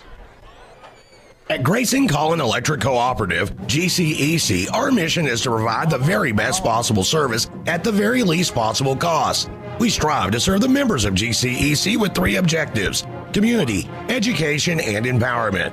We were founded over 80 years ago, and while our area has changed over the years, one thing will always remain the same. We will provide the very best possible service at the very least possible cost. GCEC, proud to support the Van Alstyne Panthers. West Russ, 20. In the second quarter, Liberty on low, 13. Kettle Mills, 7. Welcome back as the teams are headed back on the field. Austin Moore has been split out wide to the right instead of Drellin Davis. Our apologies. And apparently we're about to attempt a 26-yard field goal. The snap is on the tee. The kick is a low line drive kick. And the kick is good. And it's not Beckham. It is Danny Kern on the 26-yard field goal. We'll be back right after this timeout. You're invited to the one and only Buck Snort Barbecue in downtown Van Alstyne, Texas. Your friends and neighbors say it's the best barbecue in North Texas. Now it's your turn to decide. Come taste the difference at Buck Snort Barbecue. For complete information, including menu, location, and hours, click on bucksnortbarbecue.com. That's bucksnortbbq.com. Buck Snort Barbecue in downtown Van Alstyne is a proud supporter of the Van Alstyne Panthers. Exceeding your expectations is what we strive for here at Scoggins Funeral Home in Van Alstyne. Since the beginning, affordability has been at the top of our checklist. Every day, we're proving that funerals don't have to be expensive. From our facilities to having a personalized service, all of the details are addressed. Nothing can cause you more disappointment than poor quality. Make it special. Make it Scoggins Funeral Home. We put our name on it. Tommy and Bobby K. Scoggins are here with you in your time of need. Visit scogginsfuneralhome.com. Welcome back to Royce City. It was a 9-play, 74-yard drive by Van Alstyne that ended on a 26-yard field goal by Danny Kern. A low line drive kick that squirreled its way through. I wouldn't say squirreled. It was a nice kick, but it was a low line driver. And the Van Alstyne Panthers extend their lead 19-0. 3:40 on the clock left before the half. And man alive, it sure is sad to see the far bleachers over there with only 20 people in the stands. This is going to be a long kick. Drop back all the way to the 3-yard line. From one side to the other is Record. Now back to the middle of the field, and he's going to be brought down at the 23-yard line, and that's where Dallas Madison will set up shop left to right on a pretty good return by Record. Yeah, drop that ball is about the 1. Usually when you have stuff like that, you get dropped back behind the 10, but good job by him to at least make it reasonable field position. But 3:32 to go here in the first half. I know I'm stating the obvious here, but you really need a score to stay in this game. You're down 19-0. Remember, the Panthers get the ball to start the second half. So Madison will start from their own 22. Thibodeau will go in the gun with Kenny standing to his right. It's 1st and 10. And Thibodeau fakes the hand, drops back 3 steps, flushed out of the pocket. Steps up and now brought down behind the line of scrimmage. A pretty big loss back to the 16-yard line. And it's going to be the linebacker, Montsier, is one of them. And 56, I'd say who 56 is. It could be Hunter Griffin, 58 perhaps. Yeah. That's a long way down there. Even with binoculars, it's tough to see way down there. 3:03 on the clock. A big loss back to the 16-yard line.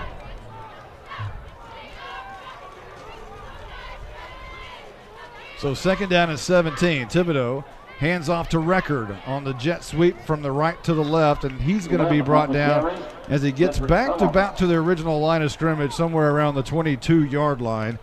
So a gain of about 6 for Dallas Madison, who desperately needs to get on the board here before the half if they want to stay in this football game. And really here at third down, the clock is ticking at 2:30. If Van Alstyne get a stop here, they may think about taking a timeout themselves and getting the ball back for one more possession before the end of the half. Yeah, I would imagine.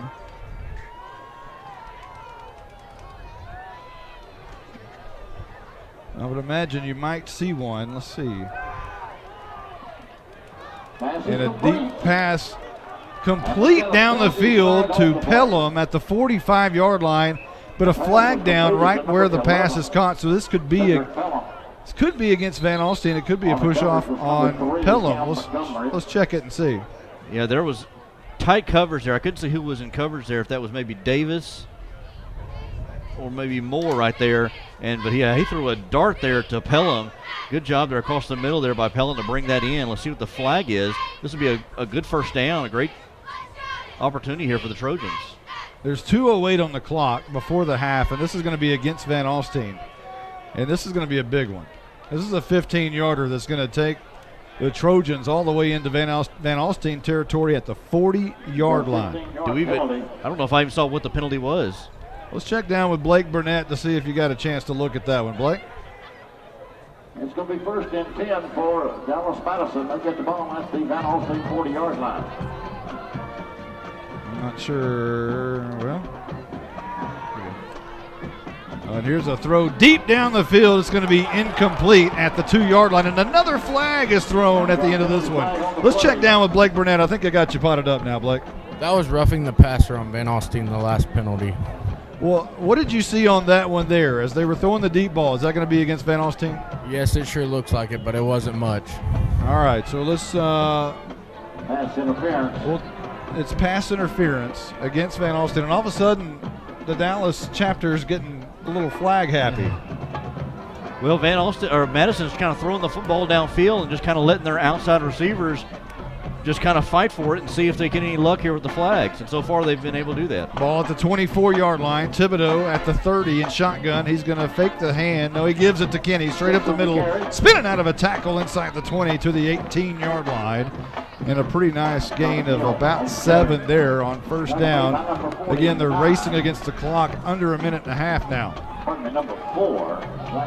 They go quickly here. Thibodeau again gives to Kenny, right side, and he's going to be close to a first down at the 15. I'm not sure he got it, but if he did, they'll stop the clock to move the chains. They spotted it right at the 15, and they got enough for the first. So they'll stop the clock at 1. Well, it's not stopped. It's still running. 1:18, 17, it should 16, 15. The clock is still running. Still running. They have not stopped the clock for the chains to move. Wow. That's about 10 seconds that's gone off the clock there. So Thibodeau in the gun. They're not in any hurry either here. Now under a minute. Thibodeau sends a man in motion, and they're going to give it to him near side. That's Pelham from one side. He spins out of a tackle to the 5, to the 3, and he's tackled in the end zone for a touchdown. He fumbles in the end zone, but it is a touchdown. There's a flag down, and we'll check that. A lot of things going on there. The clock was running. They got a first down. The clock was running as they moved the chains. The jet sweep around to Pelham, fumbled it right at the goal line. I guess he was into the end zone. It appeared to me that he was tackled in the end zone, and then the ball came out. But let's check down with Blake Burnett. Yes, I saw it as he was tackled in the end zone, and then the ball came out. But I believe the flag is on Madison here. Not sure what it is. Well, they're moving. There's a lot of discussion. Apparently, the officials are talking on the far side with head coach for Madison, Marcus Gates, and apparently it's going to be a procedure against the Trojans. So no touchdown, and back it up to the 20 instead of the 15-yard line. That's a big penalty. That is a big one. So left to right, under a minute, 46 seconds left to go before the half. And Thibodeau has a touchdown wiped off the board, and he'll go in shotgun formation. 3 receivers near side with Kenny standing to his left.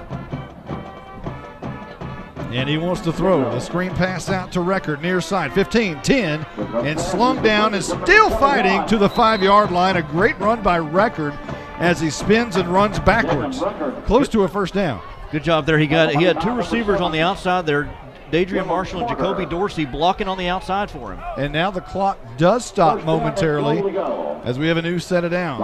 Thibodeau, handoff, straight up the middle. Kenny bounces it out to the left, gets a great block around the edge, and is going to be tackled at the 2-yard line. A wonderful tackle outside by Dylan Porter. Porter made a magnificent stop. He kept trying to get around that corner. He went from the middle of the field to the left side, and Porter, good pursuit by him. So here goes Thibodeau in shotgun formation, and he's going to try to keep it, and I'm not sure he got it. I don't think he did either. I'm not sure he got it. Van Alstyne may have held on this. Now, they've got 1 timeout left. Well, apparently or 2. It stopped at the 1, and a timeout's been called. We will take 1, too. We'll be right back right after this. At Grayson Collin Electric Cooperative, GCEC, our mission is to provide the very best possible service at the very least possible cost. We strive to serve the members of GCEC with 3 objectives: community, education, and empowerment. We were founded over 80 years ago, and while our area has changed over the years, one thing will always remain the same. We will provide the very best possible service at the very least possible cost. GCEC, proud to support the Van Alstyne Panthers. So here we go. We've got 21 seconds left to go before the half. Van Alstyne leading 19-0. The Dallas Madison Trojans have it at the 1-yard line. We'll have 2 backs along with Thibodeau in shotgun formation. Kenny to the right. You don't need a penalty here. Now for sure. going under center is Thibodeau, and he's going to run backwards and hand off to Record right over right guard. And I believe he's in, and he is. Touchdown Dallas Madison with 13 seconds left to go in quarter number 2. Boy, and Madison really needed that, and a good job by them to bleed just almost all the clock off here the first half. And so puts them back down by 13. So swinging gate from Dallas Madison. They say, VA, you can do it, we can do it too, is what they're saying. So swinging gate, we'll see what happens here, and Thibodeau's going to run it to the right side on the option, and stopped at the line of scrimmage. A great play on the near side by the Panthers to stop Kenny at the 2-yard line. So 6 points after Drellin Davis and Austin Moore stop him. 19-6. We'll be right back right after this timeout. To compete at the highest level, you need reliable teammates to share the load, strong leadership, and unquestionable character. It's true in athletics, and it's true with financial services. At Independent Bank, we understand success on the field is a result of unseen hours of hard work and preparation long before the first whistle. Visit any of our branches and you'll find local bankers invested in the community, committed to building strong business partnerships and helping families reach their financial goals. Independent Bank is proud to be a part of the Van Alstyne Student Athletics. Member FDIC, Equal Housing Lender. Have you been in the Lone Star in Van Alstyne lately? If not, here's what you're missing. Meet Taco, a build-your-own taco shop where your food is made your way. Texacona Coffee Lodge, serving specialty coffee and baked goods and made on-site daily. Subway, eat fresh. A large dining area with free Wi-Fi. Newly renovated restrooms. Then there's the Lone Star Savers Reward Program, helping the customers save time and money. But the best thing about Lone Star in Van Alstyne? It's in Van Alstyne, where we've been supporting the Panthers for over 20 years. Welcome back. 19-6. Van Alstyne in the lead. And Dallas Madison punches it in. A pretty nice drive. 10 plays, 78 yards for Madison. And the kick is going to be a low line drive kick, pretty deep. Going to be taken at the 11-yard line. Austin Moore coming up straight up the field. Lots of room. Up the right hash, spins out of a tackle. It's going to be finally brought down at the 41-yard line at the Van Alstyne side of the field. And that's going to be the end of the first half. I think a flag came in. I'm sorry, Ronnie. Well, the officials are talking about it, but everybody's exiting the field. I'm not sure they are. Not sure anything's going to happen with this flag, but we'll see what they do here. Is it going to be offsides? Perhaps it's going to be holding against Van Alstyne. and it's been declined, and that is the end of the first half. So we are at the half now officially, and it hasn't been quite the barn burner that we had a week ago. Last week was one of those once-in-a-decade type games, or once-in-maybe-two-decade type games. This one here is just your generic old, really good high school football game. High school playoff game. Yeah, what was last week's score at half? Like 43-35 or something like that at the half. And that's it. That's what it was. These are two teams right here battling out here the first round. Got Madison with that score, they're able to kind of keep themselves in it here, only down by 13. Well, the good news is Dallas Madison band's going to play. The bad news is that eliminates almost their entire bleachers.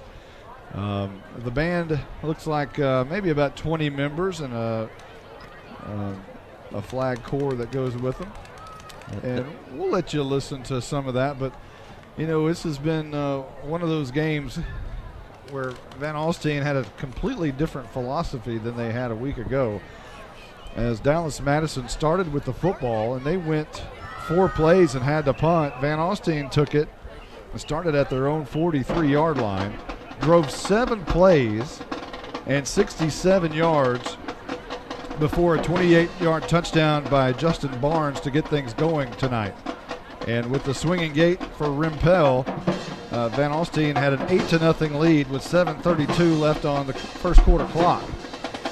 And then Madison took it over from their own 34 and had to turned it over on downs rather, and then gave it back to Van Alstyne from their own 32, and they punted.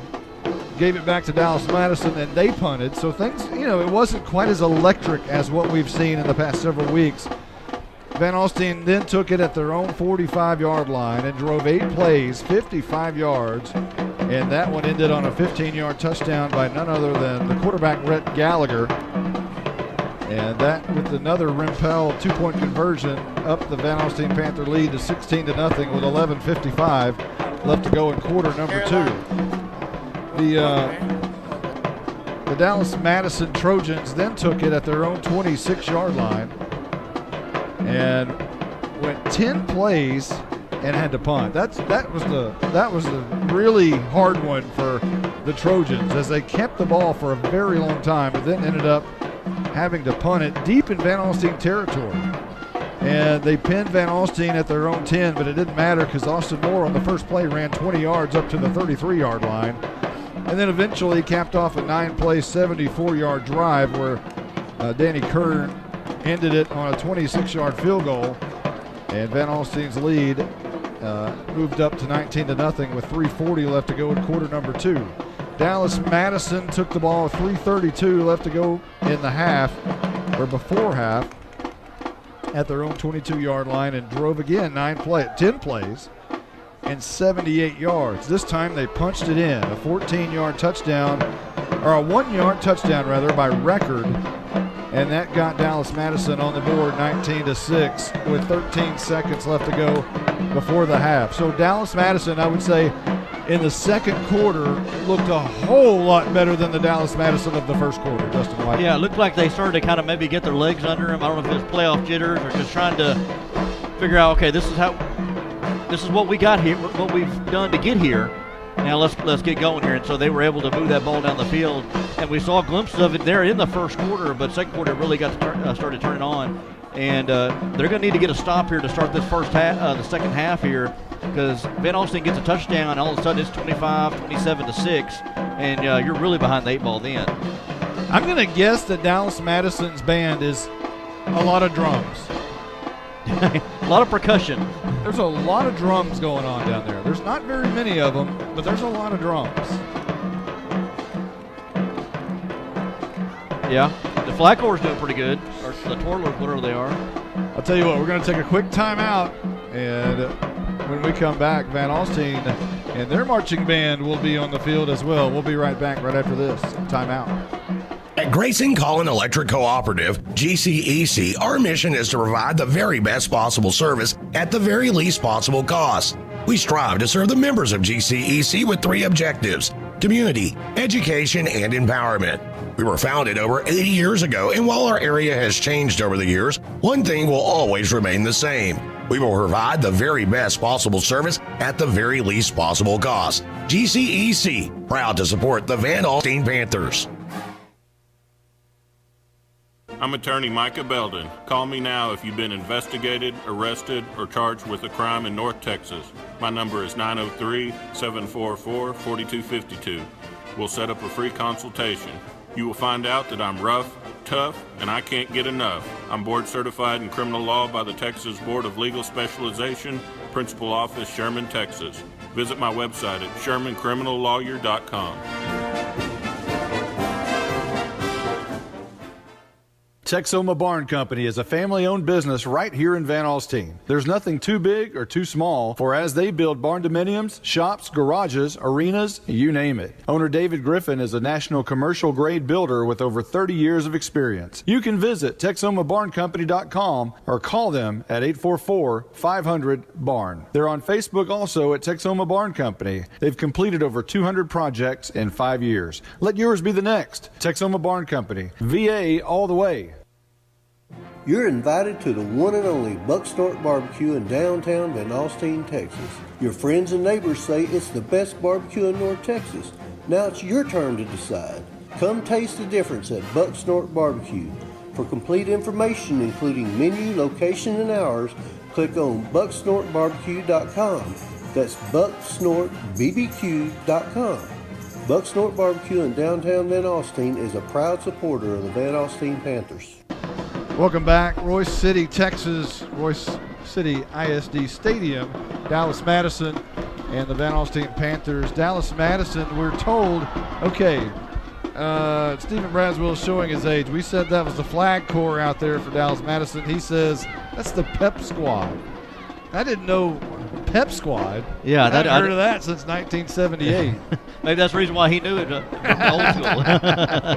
I'll tell you what. I think the Madison Trojan Band is making their way off the field. There's still a lot of percussion. And Van Alstyne apparently about to go on. It's, I don't know how much we want to keep saying that Van Alstyne looks like Van Alstyne, and Dallas Madison did not look like, what we expected them to look like in the first quarter. But in the second quarter, we kind of saw the glimpse of how their offenses go behind Thibodeau. Yeah, Thibodeau is kind of the motor that kind of makes it go. But, having those good playmakers with Pelham and Record, and then a nice little dose of Kenny there, you can see how this offense has been able to put up points during the regular season. I mean, Thibodeau's got a nice arm on him. He can run when he needs to. They just got to take advantage of their opportunities when they get the ball, because we're also seeing, too, Van Alstyne is starting to hold the ball a little bit longer. They're trying to keep this Madison offense off the field. Yeah, Madison scored 280 during the regular season, gave up 177. Van Alstyne scored 408 and gave up 250. You can see the contrast in those two teams, and it represents the scoreboard tonight, 19-6, Van Alstyne in the lead over Madison. So the Van Alstyne Band is setting up, and we're going to let you listen to that in its entirety here in just a moment once they get set up. And I'm going to tell you what, Stephen Braswell, to me it looks like they have a flag corps. Yeah, that looks like a flag corps there with flags in their hands. Now, if they have flags, does it eliminate the pep squad? I thought the pep squad had to have dancers and highlighters, and I'm so confused. I don't know. He's got to get his mic on here and tell us. I'll tell you what, I'm gonna go ahead and move you on, Mike. So go ahead and talk to us there. Tell us the difference between a pep squad. This is going to be interesting. Go ahead. We're all listening. Oh, hang on. Hang on. Here we go. Okay. Whoops. There we go. I think I'm ready. You never.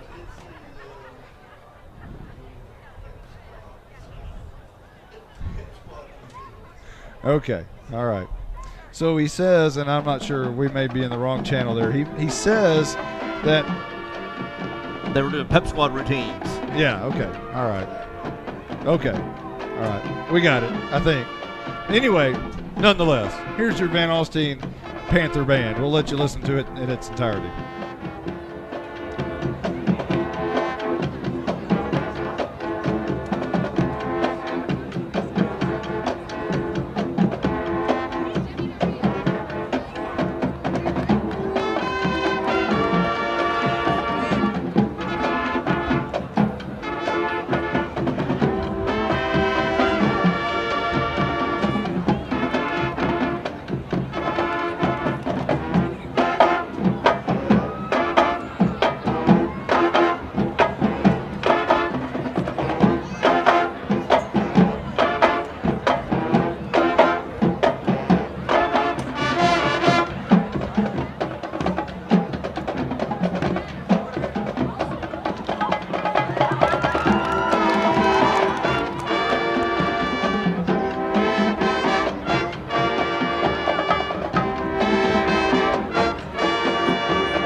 At Grayson Collin Electric Cooperative, GCEC, our mission is to provide the very best possible service at the very least possible cost. We strive to serve the members of GCEC with three objectives: community, education, and empowerment. We were founded over 80 years ago, and while our area has changed over the years, one thing will always remain the same. We will provide the very best possible service at the very least possible cost. GCEC, proud to support the Van Alstyne Panthers. You're invited to the one and only Buck Snort Barbecue in downtown Van Alstyne, Texas. Your friends and neighbors say it's the best barbecue in North Texas. Now it's your turn to decide. Come taste the difference at Buck Snort Barbecue. For complete information, including menu, location, and hours, click on bucksnortbarbecue.com. That's bucksnortbbq.com. Buck Snort Barbecue in downtown Van Alstyne is a proud supporter of the Van Alstyne Panthers. Exceeding your expectations is what we strive for here at Scoggins Funeral Home in Van Alstyne. Since the beginning, affordability has been at the top of our checklist. Every day, we're proving that funerals don't have to be expensive. From our facilities to having a personalized service, all of the details are addressed. Nothing can cause you more disappointment than poor quality. Make it special. Make it Scoggins Funeral Home. We put our name on it. Tommy and Bobby K. Scoggins are here with you in your time of need. Visit scogginsfuneralhome.com. To compete at the highest level, you need reliable teammates to share the load, strong leadership, and unquestionable character. It's true in athletics, and it's true with financial services. At Independent Bank, we understand success on the field is a result of unseen hours of hard work and preparation long before the first whistle. Visit any of our branches and you'll find local bankers invested in the community, committed to building strong business partnerships and helping families reach their financial goals. Independent Bank is proud to be a part of the Van Alstyne Student Athletics. Member FDIC, Equal Housing Lender. At Adams Automotive and Towing, they do it all, from diesel repair to engines, brakes, routine maintenance, transmissions, exhaust, tire sales, alignment, oil changes, and 24/7 roadside assistance. Adams Automotive can be reached at 903-482-5784 or at adamsautotow.com. They support the Van Alstyne Panthers 24/7. Find them on Facebook at Adams Automotive and Towing, and you can request a quote immediately online. Adams Automotive and Towing are proud supporters of the Van Alstyne Panthers. Welcome back, as the victory line has been made by the Van Alstyne Panther Band, awaiting their favorite team in blue to make their way back out on the field. We still have about, it appears, 9.5 minutes or so before we're ready to kick this thing off for the second half. Again, we have a 19-6 game, and we want to welcome those and thank those who are listening tonight on howenterprise.com and on KXEZ 92.1 FM. Thank you all in Radio Land.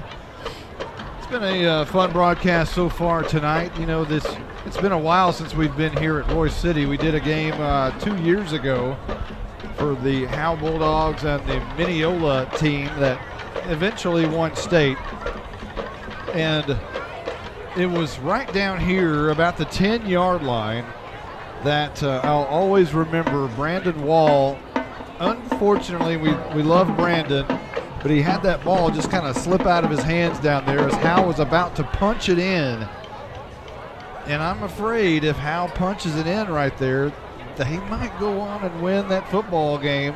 And Mineola ended up winning the entire thing. So Howe was 3 games away. Obviously, you have to do a whole lot.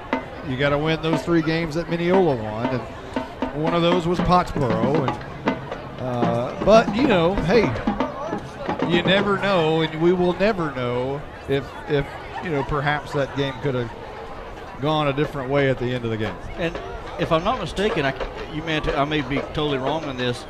Wasn't the game Howe played against Edgewood first round a few years ago? Was that here at Royce City as well? I don't believe that was. Is that not? Okay. No. All these turf stadiums are starting to look alike. Yeah, they are. Okay. All their 8-lane tracks and really nice turf fields, they really are starting to kind of blend together. Matter of fact, we were walking down the down the bleachers earlier, and I thought, hey, in order to access the field, we're going to have to walk around to the right, and there's a tunnel down there, a little ramp to go down. And we walked around there, and it's not there. And I went, hey, wait, oh, that's a different stadium that we've done.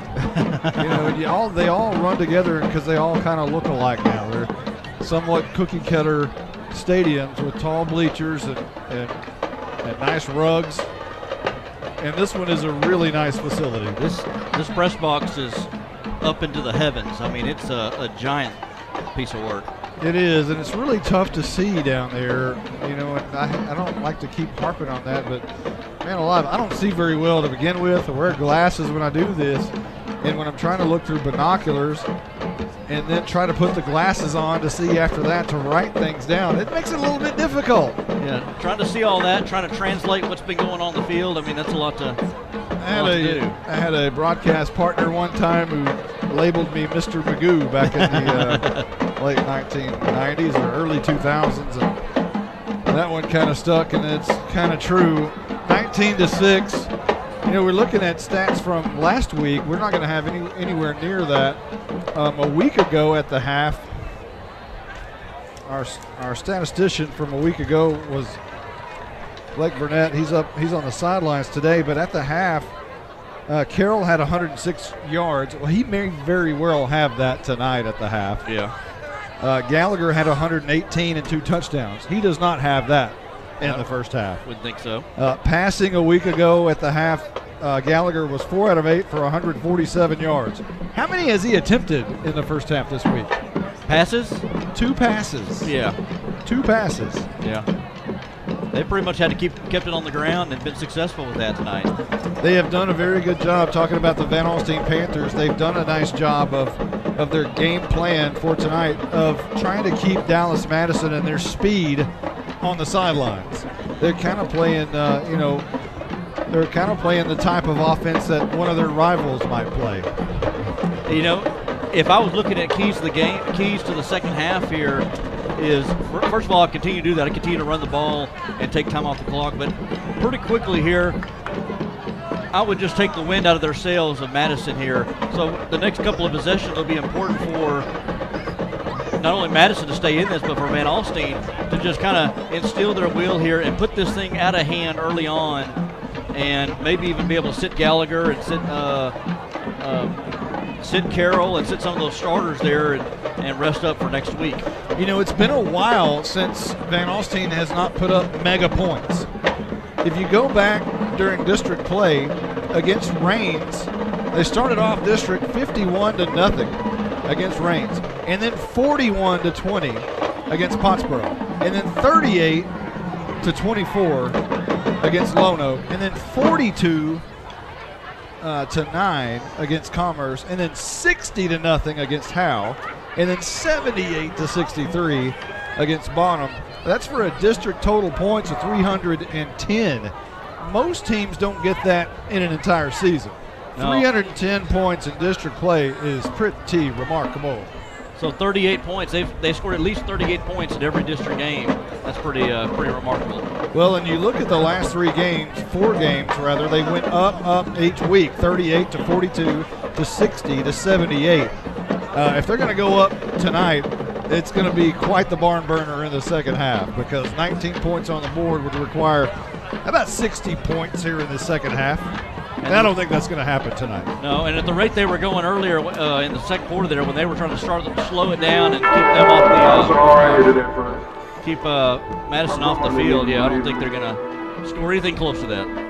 Well, we're about to have the run-throughs as Dallas Madison has come in their end zone, as the Royce City engineers, if you will, are playing some highlights on the digital scoreboard. Now, it's one of those where the scoreboard may judge how old this stadium is. It's not the big HD. Matter of fact, it's one of the smaller ones. If you look back at, if you ever go to the ballpark in Arlington, there's the massive screens, and they're all HD, and they're just immaculate. And then if you look back at, the 1990s, and you see the screen that they had up there, it was that, 4x3 little, it was, back then it was great. if you're looking back, it wasn't that great. Well, it's like watching videos and seeing, how did we ever do without HD? Right. When the standard television around. Well, it's pretty awesome to have a digital scoreboard and television and replay system up here at the stadium. Oh yeah. It's pretty remarkable in high school football that you can actually look back and see your highlights. As soon as you score, you can look up there and see the replay of it. And they're showing some highlights from last week's game, apparently, as they're showing the Proctor touchdown across the middle that was at Bonham a week ago. So some highlights from last week's game is being played right now on the big scoreboard, Jumbotron, if you will, here at Rockwall, Roy City ISD Stadium. And speaking of that, I don't know if we've touched on this, that Bonham, who was placed second in the district here in District 5, lost last night to Eustis. And so Bonham is surprisingly out in the first round. One day closer to you. We'll take a quick timeout. We'll be right back right after this. At Grayson Collin Electric Cooperative, GCEC, our mission is to provide the very best possible service at the very least possible cost. We strive to serve the members of GCEC with 3 objectives: community, education, and empowerment. We were founded over 80 years ago, and while our area has changed over the years, one thing will always remain the same. We will provide the very best possible service at the very least possible cost. GCEC, proud to support the Van Alstyne Panthers. To compete at the highest level, you need reliable teammates to share the load, strong leadership, and unquestionable character. It's true in athletics, and it's true with financial services. At Independent Bank, we understand success on the field is the result of unseen hours of hard work and preparation long before the first whistle. Visit any of our branches and you'll find local bankers invested in the community, committed to building strong business partnerships and helping families reach their financial goals. Independent Bank is proud to be a part of the Van Alstyne Student Athletics. Member FDIC, Equal Housing Lender. At Adams Automotive and Towing, they do it all, from diesel repair to engines, brakes, routine maintenance, transmissions, exhaust, tire sales, alignment, oil changes, and 24/7 roadside assistance. Adams Automotive can be reached at 903-482-5784 or at adamsautotow.com. They support the Van Alstyne Panthers 24/7. Find them on Facebook at Adams Automotive and Towing, and you can request a quote immediately online. Adams Automotive and Towing are proud supporters of the Van Alstyne Panthers. Texoma Barn Company is a family-owned business right here in Van Alstyne. There's nothing too big or too small, for as they build barn dominiums, shops, garages, arenas, you name it. Owner David Griffin is a national commercial-grade builder with over 30 years of experience. You can visit TexomaBarnCompany.com or call them at 844-500-BARN. They're on Facebook also at Texoma Barn Company. They've completed over 200 projects in 5 years. Let yours be the next. Texoma Barn Company. VA all the way. Welcome back. We are at Roy City ISD Stadium. This town has grown a lot over the years. 12,000 population now. It was my sophomore year. We played Roy City in the bi-district game, none other than Howe, Texas. We had the coin toss situation. Some coaches got a little heated at each other, and the Howe coach flipped for home and won. Oh, wow. So Howe played a bi-district football game at home against these Roy City Bulldogs back when they were in Class 2A.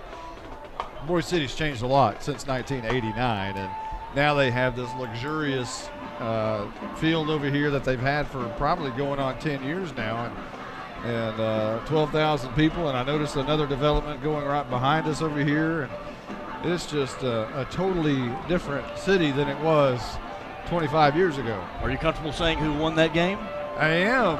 The Howe Bulldogs did advance.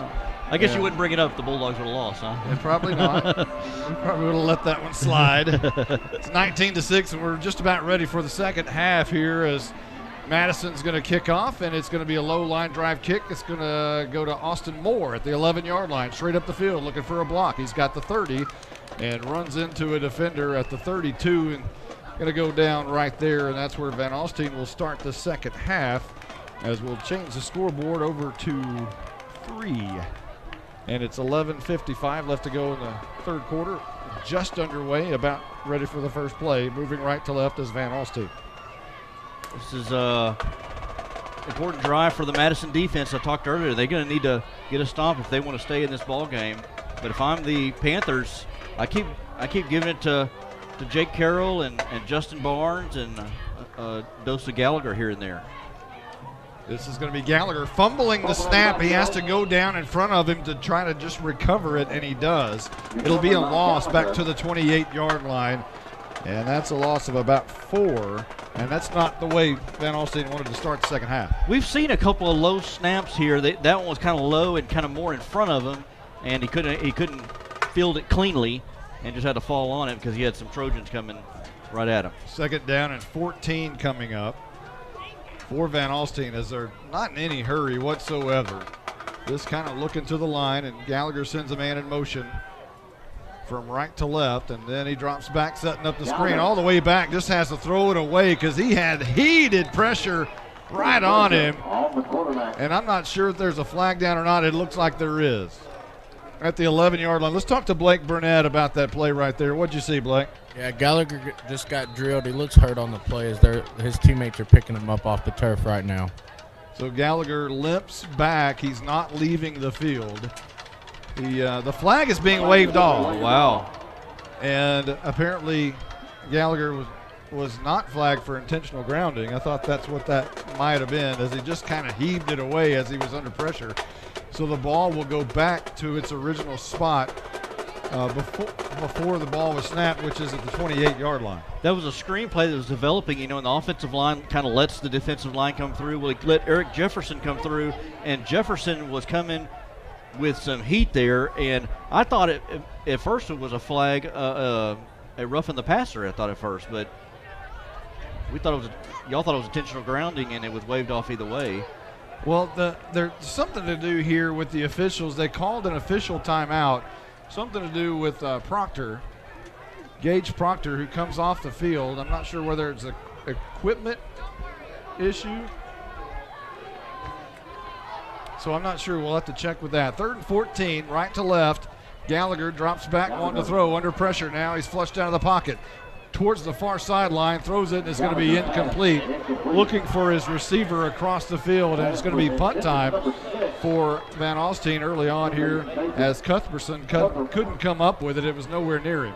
And that was Trojans were bringing extra guys there, and Gallagher didn't have time to throw that. He was rolling out, trying to find somebody downfield, had to throw it away, and that's exactly what the Trojans needed right there, was a 3 and out for them. And so Panthers are going to want to pin them deep here. You're worried about the hangover effect from the emotional game a week ago, and they just don't look to be moving in the same speed as they have been the past couple of weeks. Here's the punt, going to be taken at the 40 on the far side. Slips the defender, 45, 50. Look out, 40, looking for a block. And Marshall is slung down at the 25-yard line. So Madison is set up in great shape at the Van Alstyne 25, already knocking on the door with 10:46 left to go here in quarter number 3, trailing 19-6. Good return there by the Trojans. They got away with one, maybe 2 blocking the backs there. Blake, I don't know if you can hear us. Blake, did you see a block in the back as well down there? Yes, I saw 2 blocking the backs on that play. Van Alstyne coaches are going crazy. No call from the ref. And I thought the players were going to revolt there, or the crowd was going to revolt here. They thought that was a flag too. After this play, we'll give you station identification. It is 1st down and 10, left to right, and this is going to be a handoff to Kenny, and he goes left, and he's stopped initially, but breaks out of another tackle, coming back near side, got the 15, and down at the 14. Let's take a quick station identification break. You're listening to the Texas High School Football Game of the Week on Grayson Publishing, LLC. Be right back right after this.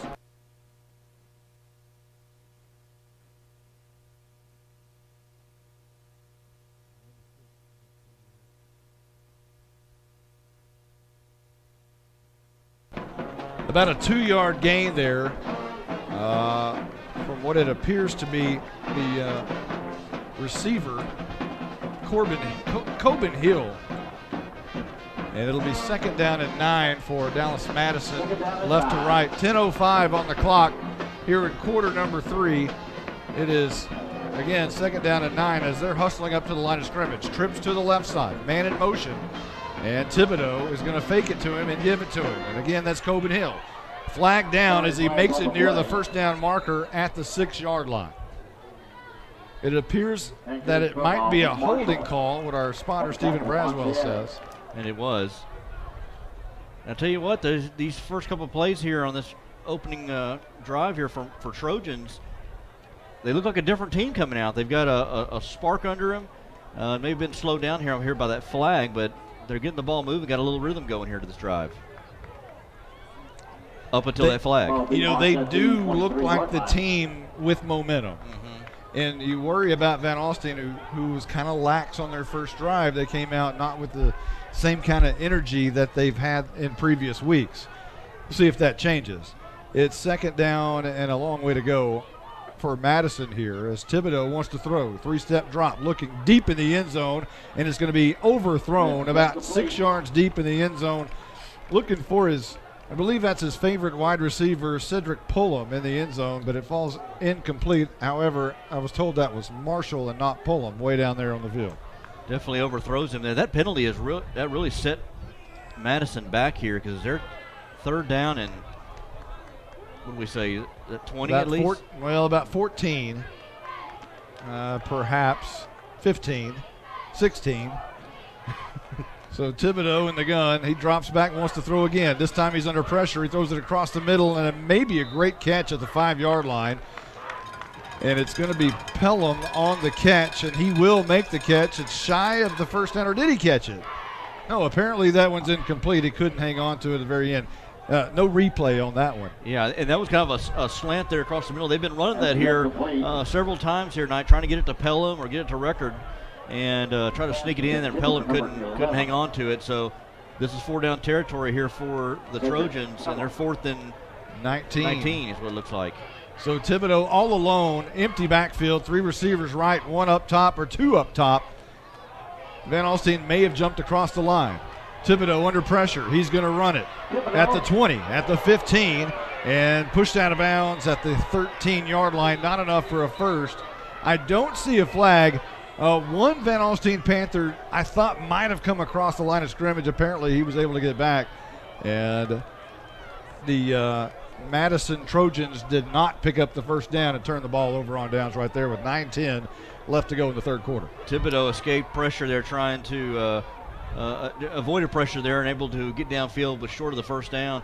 But also, too, looked like, I think is that 27, that's Barnes, who I believe just got lit, Justin Barnes got lit up on a block there, kind of blindsided him, and he was probably seeing stars there for a little bit. So they're going to place the ball at the 11-yard line. So Van Alstyne has got to go 89 yards here.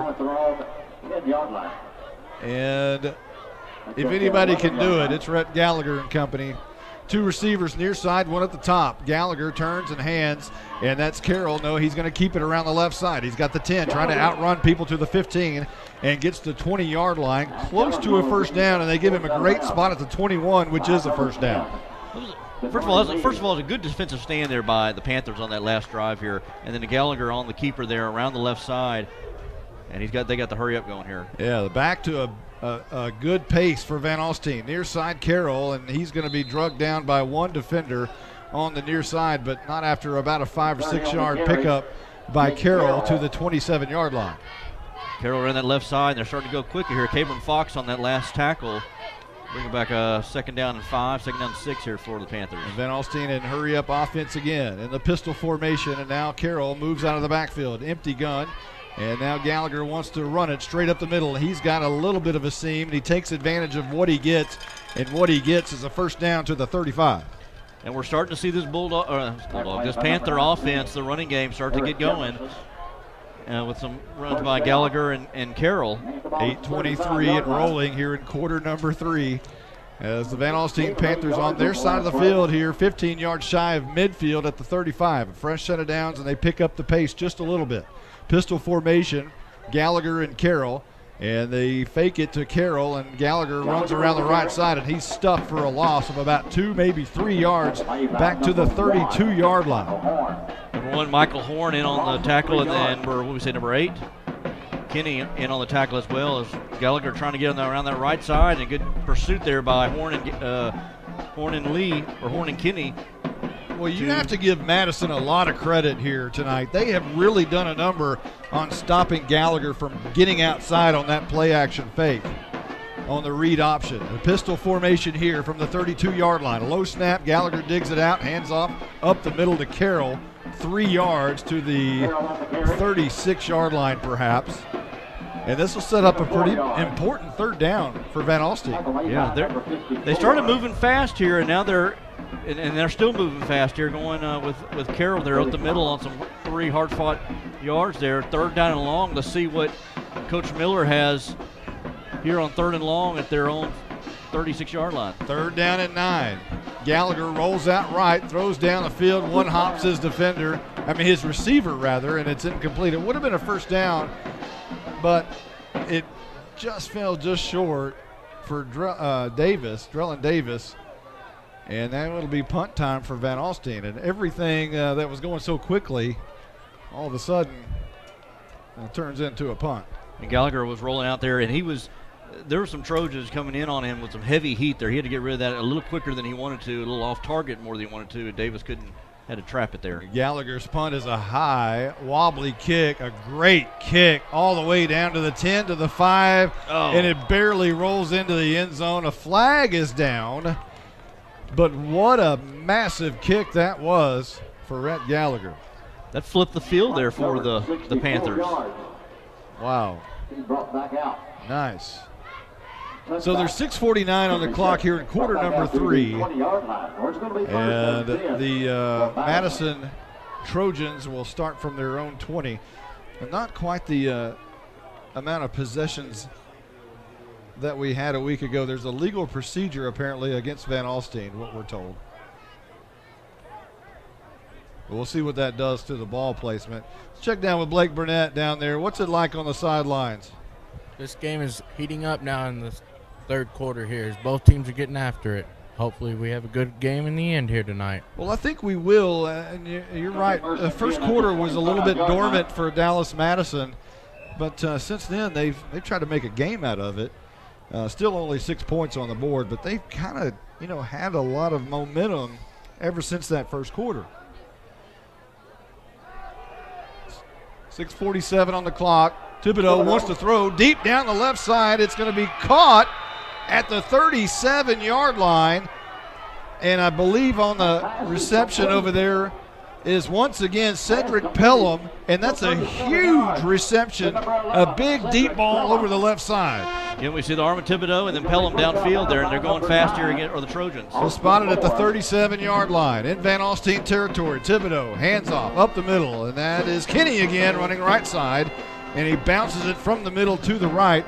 I take that back. I believe that is Coben Hill on the carry and not Kinney. So Coben Hill, Cobin-Hill,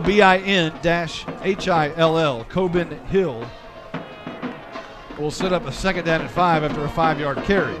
Thibodeau will hand off to Coben Hill again, straight up the middle, and he's got enough for a first, and he's dragging defenders to somewhere around the 23-yard line before the whistles finally blow after everyone was piled up. Madison is getting some positive yardage here, the long play downfield. They get a pretty good run here to move the chains.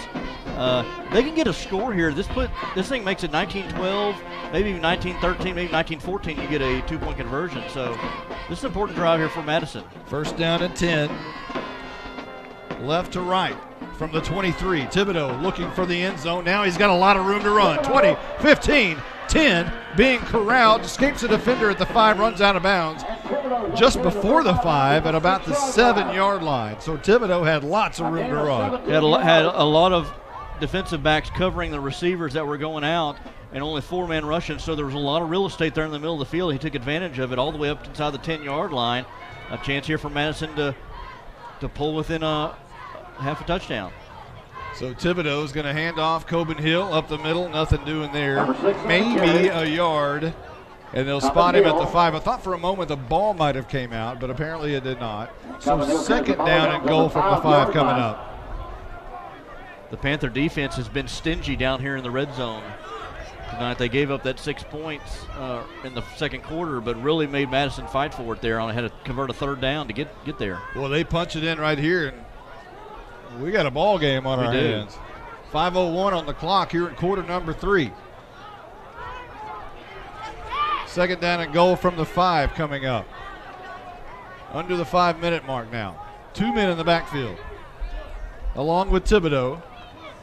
And this is going to be a handoff up the middle of Record, who's near the end zone, and he's down at the 1-yard line. Number 21 on the carry. It's a draw at the middle there, and they tackled him right about the 3. And I thought maybe they tackled him. His forward momentum was going, that they would put him in the end zone. They didn't. Madison is hurrying up, trying to punch it in right here. Thibodeau under center. He's going to try to sneak it across himself. We're waiting on any kind of a signal from the official, and he's in. Touchdown, Dallas Madison. Grab your socks and pull. We got a football game. 4:19 left to go in quarter number 3. It's a one-touchdown game, 19-12. I talked about Van Alstyne needing to come in here the second half and instill their will and put this game away. Don't let Madison hang around. And they're allowing Madison to hang around. 19-12, down by 7. Got the swinging gate formation coming up here. A moment ago, Thibodeau tried to run it on the option to the right side on this 2-point conversion. They're going to try it again. This time he tries to keep it, makes a move, and I think he's down.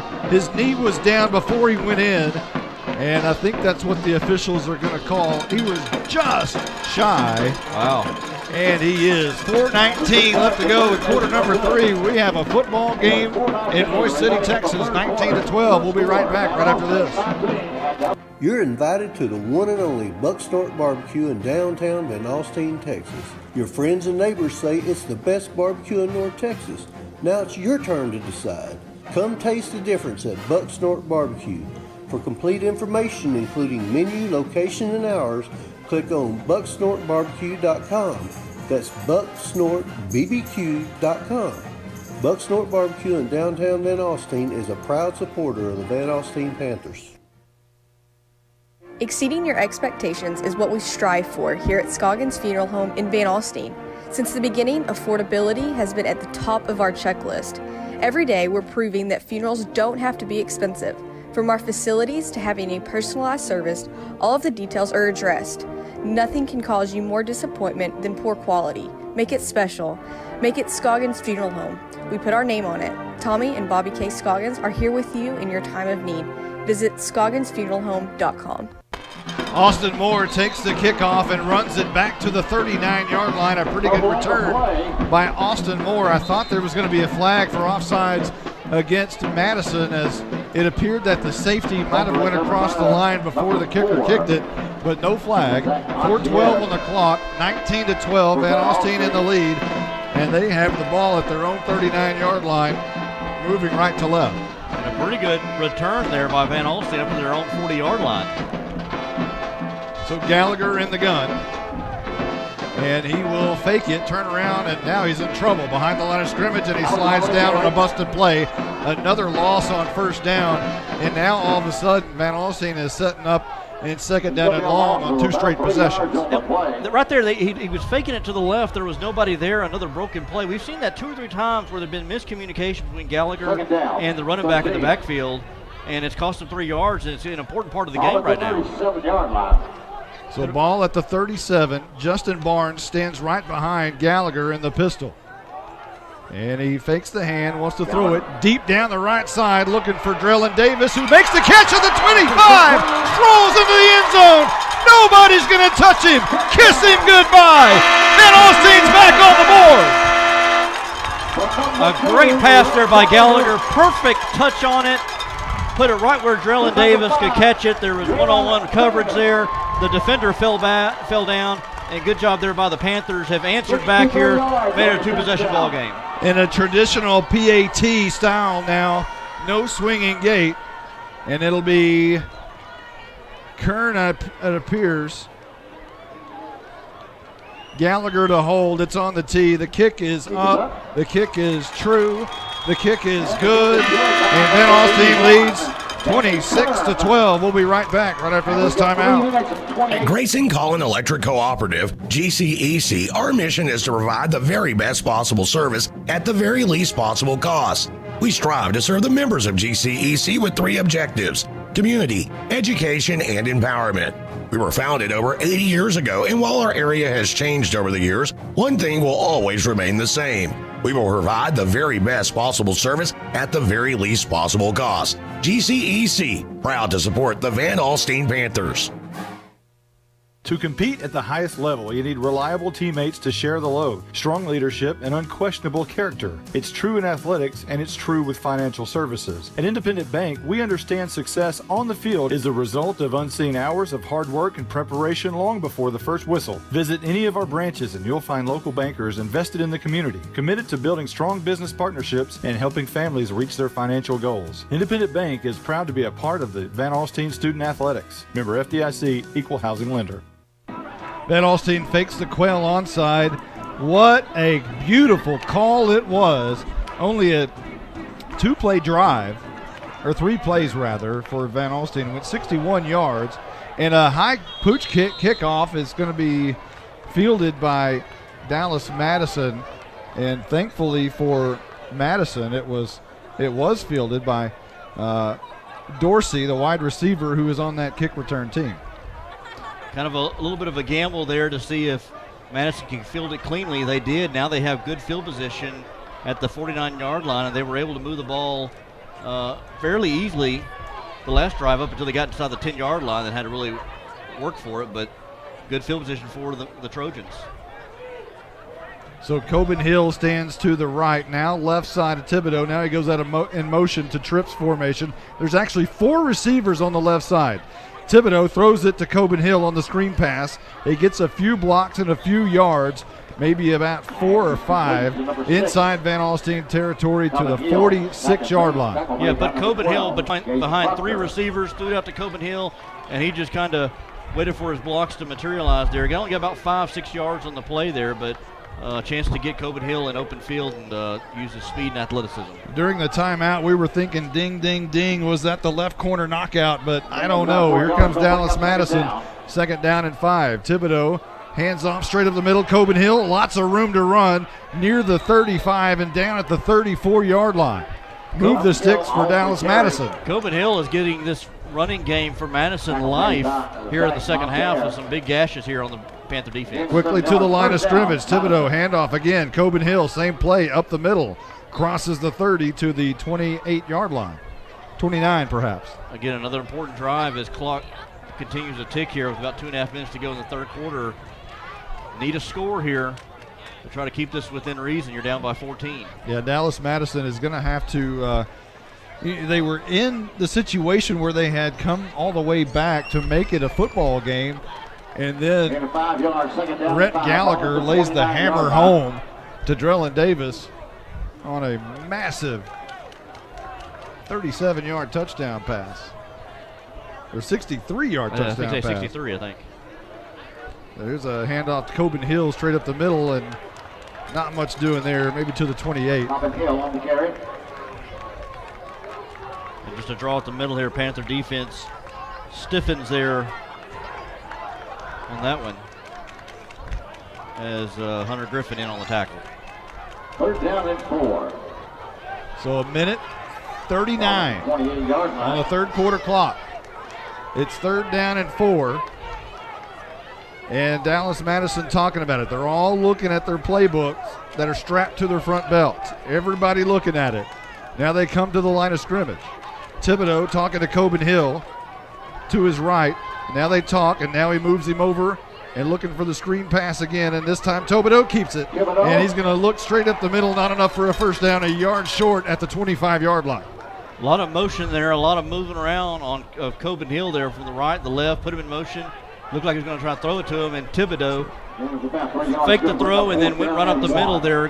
Needed about 4, got about 3, so 4th down and 1 at the Panthers 25-yard line. This is obviously 4-down territory right here for the Trojans. 46 ticks left to go in the third quarter, and we have a 4th down and 1. 14-point game. Thibodeau in the gun, 2 men with him right in the backfield. He's going to hand off. Record left side, first down, 20, 15, 10, and finally brought down inside the 10 at the 7-yard line. And a great tackle to save the touchdown by the defensive end. That's O'Laughlin. They had Record and Coben Hill in the backfield there, and I think maybe the Panther defense man thought Coben Hill or Thibodeau would have taken it and give it to Record, and he breaks to the outside and gets downfield. We got a flag. Let's see what the flag is. Let's talk to Blake Burnett down there. They waved it off. The flag is waving off. It would have been holding. Okay, so Blake tells us it would have been holding, but it's been waved off. We have 26, 25 and rolling ticks on the clock here in the third.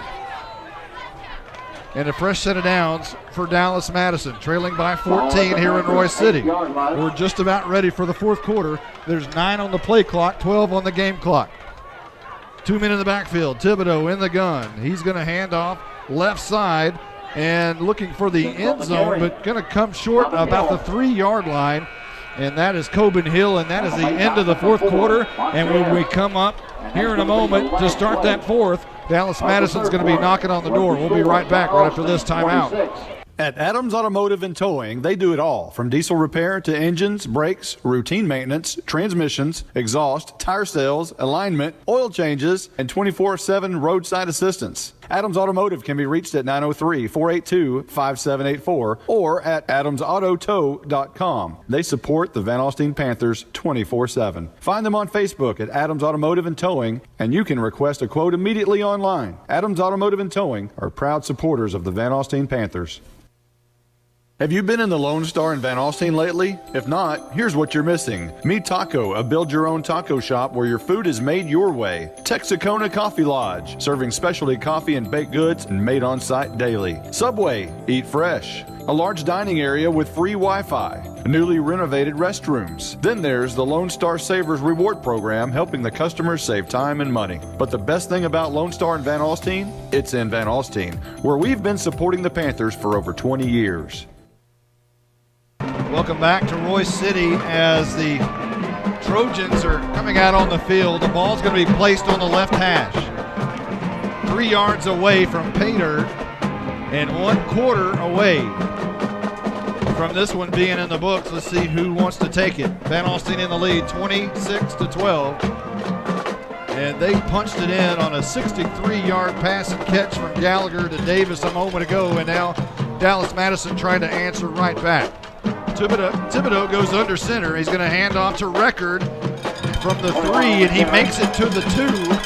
Forward progress to the 2, and he'll be pushed back. A nice job by Van Alstyne to corral him and stuff him back.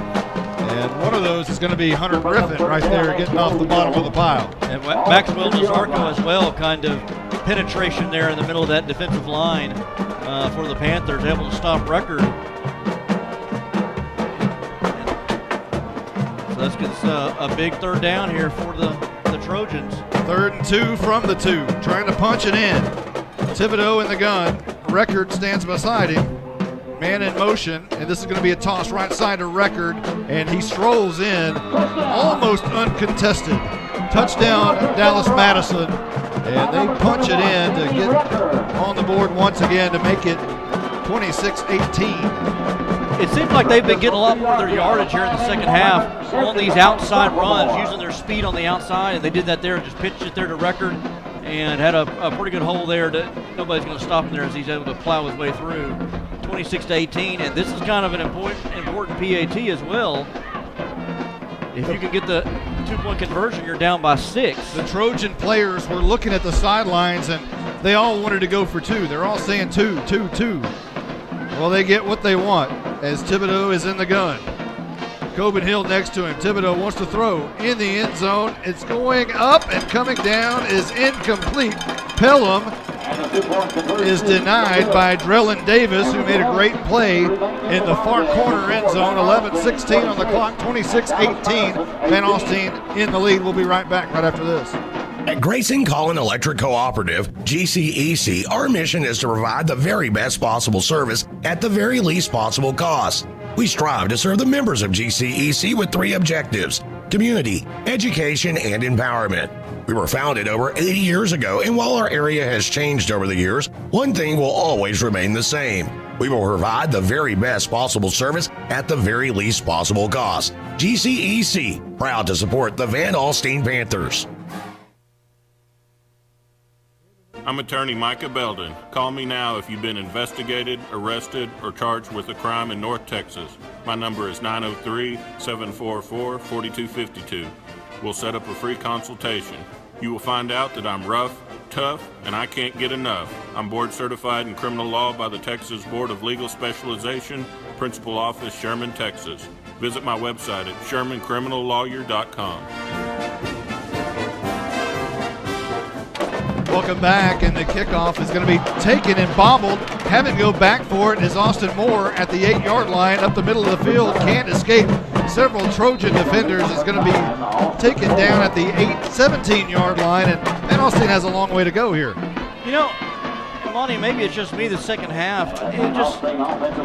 They had the long pass down there to Davis, but it just seemed like Van Alstyne hasn't looked crisp in the second half here. Yeah, it's not been the same offense, and a lot of speed on the defensive side of the ball has a lot to do with that, I would imagine. 26-18, Van Alstyne in the lead. 11:09 left to go in this game. Van Alstyne with the ball at their own 17. Barnes goes in motion out. They fake it to him now as Gallagher is going to try to run it himself under pressure and in all kinds of traffic and nowhere to go. Brought back way back to the 16-yard line. And again, Van Alstyne second down and long. Well, it started out with number 1, Michael Horn, kind of getting penetration, and they just made Gallagher reverse field. And again, the speed of Madison has been able to kind of keep Gallagher at bay at times. I mean, he's done his damage when needed here, but especially the second half, they've made the adjustments to keep an eye on Gallagher. Second down and 11, 10:35 on the clock. Barnes into the game, and he gets the toss left side and looking for that short corner of the field, and he runs out of room from the left hash. There's just not a lot of real estate to run over there on the toss sweep, and he goes out right about the line of scrimmage. And third down and 11 coming up. Again, Michael Horn on the pitch out the left side. He had good pursuit there and able to knock him out of bounds and stop the clock too for Van Alstyne. Cuthbertson and Davis on the near side, and all kinds of problems for Van Alstyne on this play as Proctor goes out for a pass, but the offensive line has not moved yet. Some of them moved, some of them didn't, and this is going to be backed up for 5 yards. Yeah, especially in this part of the field here at your own 11-yard line. I talked about them just not looking crisp here in the second half. This is an example of that. Gallagher in the gun, rolling out right, looking down the field, looking to throw, and it is going to be caught by Davis. And spinning out of a tackle, not enough for a first down. Going to be just shy of about a yard at the 26-yard line. A good throw there by Gallagher on the run. You don't go for it at your own 26, do you, on a 4th and 1? No, not at this point. I'd rely on my defense and see if they can stop Madison. Good answer. It's only a one-touchdown game. Right. And Van Alstyne's going to punt this one away. Gallagher will stand at his own 12-yard line on the right hash. Back deep is Marshall, and he'll stand at his 45-yard line. Not much pressure. A low wobbly kick is going to go out of bounds off the side of the foot of Gallagher. Not a great punt, nowhere near the one he had a moment ago, but it does go back long enough. We'll see where the officials will keep walking. They love to walk on these out-of-bounds punts, and they're going to walk and walk and walk and keep walking and stop. Wow. At the 44-yard line. Just took a country stroll there, didn't he? Talk about a break there for Madison. They got a 3 and out there. There was a penalty on the drive there for Van Alstyne, and now Madison on the bad punt there get the ball at the Panther 44-yard line. Thibodeau in the gun. Coben Hill goes in motion, and he'll now be in a 4-receiver set to the right. Thibodeau looks that way, screen pass to the right. It's going to be caught by Coben Hill and brought down immediately by Rimpel and others. Proctor. And I believe Montsier gets off the pile. Not a big gain. And it'll be second down and 10. We'll call it no gain. Passed out for the screen there, and good job by Rappel and Monsieur to open field tackling there to keep the run minimal. 2nd down and 10. Coben Hill stands to the left of Thibodeau. He gets it, throwing the screen pass again, and he one-hops his receiver. And, boy, you just don't get breaks like that very often. Looking for Pelham, their big wide receiver, trying to get him some space on the far side, and he throws it incomplete as he one-hops into it. I've noticed that on the last couple of throws he's been throwing it, and it's been kind of low to the ground, and they've been able to get it before it hits the carpet. But that one just short-hopped him up to the receiver. So 3rd and long now for Thibodeau. Coben Hill to his right. 3rd down and 10. Thibodeau drops back 3 steps, pumps, and the ball is loose as Thibodeau went to throw it. It was stripped out of his hands and recovered by Monsieur at the 40-yard line. Boy, Thibodeau was getting ready to wind up and just chunked that down about 50 yards, and when he went back to throw it, his hand got knocked down. The ball goes flying out about 10 yards up the field, and then Monsieur able to get on it. Talk about breaks. Van Alstyne needed one right there, and they got it. Barnes with the strip in the backfield as he stripped it out of Thibodeau's hands as he was trying to throw it. VA with the ball at their own 39. Gallagher, hand off, up the middle, Jake Carroll, lots of room, dragging defenders across midfield, all the way to the 45-yard line, 1st down and a 15-yarder. It's almost like the momentum has shifted with that turnover there just a second ago with is that Carroll? We said Carroll running with some attitude there on that draw at the middle and into Trojan territory. And now they settle down for a moment and look over to the near side, and the Van Alstyne crowd hushes for a moment. There's 8:25 left to go in the game. Van Alstyne up by a touchdown, 26-18. Shotgun, Cuthbertson in motion. Gallagher wants it, gets it, handoff Carroll, left tackle, hit at the line of scrimmage, brought down right at the 45. 2nd down and 10 coming up. Just a run there by Carroll, and good penetration by the Trojans on the defensive line there to make no gain on there. And the Panthers in no hurry right now, and they don't need to be, as they've got an 8-point lead and driving. And they are taking time off the clock. Play clock is at 18. And they're going to suck that dry. 7:44 on the game clock. And Gallagher wants it. Handoff Carroll. Left tackle, a big trap up the middle, and he's got lots of room. About a 5, maybe a 4 or 5 yard gain. That was one of those that I thought the hole was wide open at the line of scrimmage, but as our spotter Stephen Braswell tells us, it closed up pretty quickly. And I like seeing that Carroll getting the ball, and it's just like he's running downhill there. He just got it from the pistol. He was in the pistol there in the backfield, got that, and just had that hole there to come through. And that's a good point that Blake Burnett brought up in the pregame show. There's not much of a crown on this field. Right. And so the big downhill runners aren't at the huge advantage that they normally have. Right. And there's a timeout on the field by Van Alstyne. We'll take one, too. We'll be right back right after this.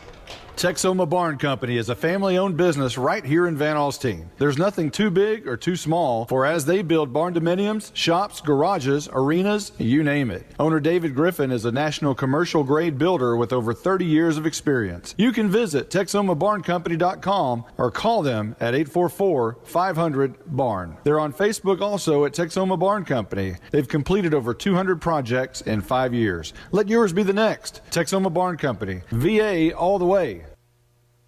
You're invited to the one and only Buck Snort Barbecue in downtown Van Alstyne, Texas. Your friends and neighbors say it's the best barbecue in North Texas. Now it's your turn to decide.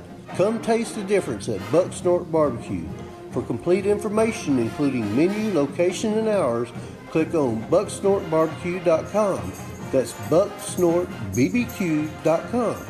Buck Snort Barbecue in downtown Van Alstyne is a proud supporter of the Van Alstyne Panthers. 3rd down and 6 for Van Alstyne.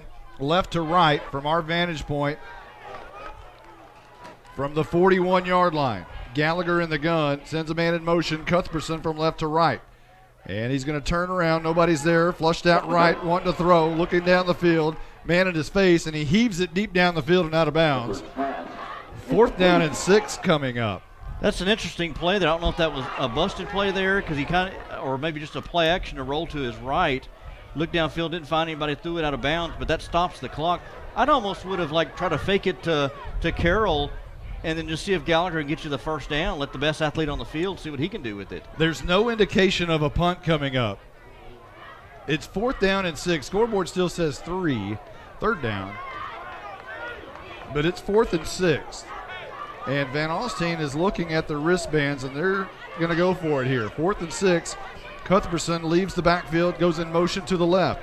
And this is Gallagher trying to do it himself up the middle, and he's going to be stopped short, I believe, at the 39-yard line. And the Dallas Madison Trojans have held and will take the ball over at their own 39. I would have done that all on 3rd down, and maybe you could get out 3 yards, and then you would have been in a more favorable situation. But at least good thought here to try to put it in Gallagher's hand on 4th down. And Madison defense has answered the call, so now the Panther defense needs to step up. Now this game is going to come down to the Van Alstyne Panther defense. And a two-point conversion is going to be interesting here, too, for Madison if they were able to score. From their own 39, Thibodeau in an empty gun. Drops back, he wants to run. Up the middle, and a great play. A shoestring tackle by Hunter Griffin will stop Thibodeau from gaining big yardage. It's only a gain of maybe 1 to the 40. Hunter Griffin, who had a key sack last week on Tyler Rodriguez, so he's used to chasing down evasive quarterbacks. Does a good job there by taking out Thibodeau. Hunter Griffin has had probably 2 handfuls of big plays at the right time. He might have had one right there. Thibodeau throwing the screen pass out, and Pelham makes the catch. And a nice job by Proctor to spin him backwards. A gain of perhaps 3 yards, but Proctor says no more. And almost what's so important there, too, is Proctor kept him in the field of play, didn't let him get out of bounds to stop the clock. The clock continues to run. And there's 5 minutes and 50 ticks left to go on that clock. And Dallas Madison facing a 3rd down and 7 from their own 42-yard line. They love going to that slant across the middle, though, where they've been able to get Pelham a few times. See if they do that here. Thibodeau with Coben Hill standing just to his right. 1 receiver up top, 3 at the bottom. Now a man in motion. Record goes from the left to the right, now back to the right. Drops back 3-step Thibodeau right across the middle. And it's going to be incomplete. Trying to look for Marshall down the field. Proctor had a beat on it and almost had the pick. Let's talk to Blake Burnett down on the sidelines. What'd you see there? Just a terrible thrown ball, and a free safety just couldn't make the play. And there's a flag on the play as well. Looks like it's on Van Alstyne. Oh, wow. Oh, that's a big penalty. What a bailout for Madison. Oh, my goodness. An automatic first down, as that'll move the ball all the way inside Van Alstyne territory at the 43-yard line. Oh, my. I'll talk about it on this next play here. Thibodeau in the gun. Coben Hill to his right. Twins up top. Twins down at the bottom. Coben Hill, lots of room, straight up the middle. And he's got the 30 and down at the 27-yard line. About a 13, 14-yard run by Coben Hill along the right hash. On that pass there from Thibodeau that was intended for the receiver, he got behind the covers there, just couldn't catch it. And quickly Madison up on the football, 1st and 10. Coben Hill again bounces it out to the right side. He's got the 30 in line of scrimmage and 1 yard and out of bounds to stop the clock at 4:58. Again, 26-18. Van Alstyne in the lead, trying to hold on. It's going to come down to the Van Alstyne Panther defense. 2nd down and 9 coming up. Coben Hill there on that draw did a good job bouncing outside and went out of bounds again to stop the clock when he realized he didn't have anything there. He was able to get out of bounds to keep this at 4:58 right now. Thibodeau in the gun, 2 receivers near side. Record down here at the bottom. Pelham up top. 2nd down and 10. Thibodeau wants to throw deep down the field, across the middle in the end zone. It's going to be caught for a touchdown. Marshall, about 4 yards deep on the right side of the end zone. They fooled them, and it's a 2-point game. There must have been a breakdown in coverage because he threw it downfield on the right side, and there wasn't nobody within 10, 15 yards there of Adrian Marshall. All he had to do was be sure he caught it. And 26-24, this 2-point conversion is huge. They haven't been able to convert any of them tonight. My, oh my, 4:53 left to go in the game, and it could come down to this. 2-point conversion. Thibodeau has record right behind him. And whistles blow before this one can get underway, and we have a timeout, I believe, on Van Alstyne. We'll take a quick one, too. We'll be right back right after this. At Grayson Collin Electric Cooperative, GCEC, our mission is to provide the very best possible service at the very least possible cost. We strive to serve the members of GCEC with 3 objectives: community, education, and empowerment. We were founded over 80 years ago, and while our area has changed over the years, one thing will always remain the same. We will provide the very best possible service at the very least possible cost. GCEC, proud to support the Van Alstyne Panthers. Welcome back. We want to thank GCEC, who's a big sponsor tonight, able to provide the radio portion sponsorship as well on 92.1 FM KXEZ. We want to thank all the listeners over there. Also listening to howenterprise.com. And here we go, 4:53 on the clock. More importantly, though, it's 2-point conversion. Swinging gate is going to be taken up the middle, and I believe that's record. Is he in? He is. 2-point conversion, and we have a tie game. 4:53 on the clock, 26-26. Grab your socks and pull. We'll be right back right after this.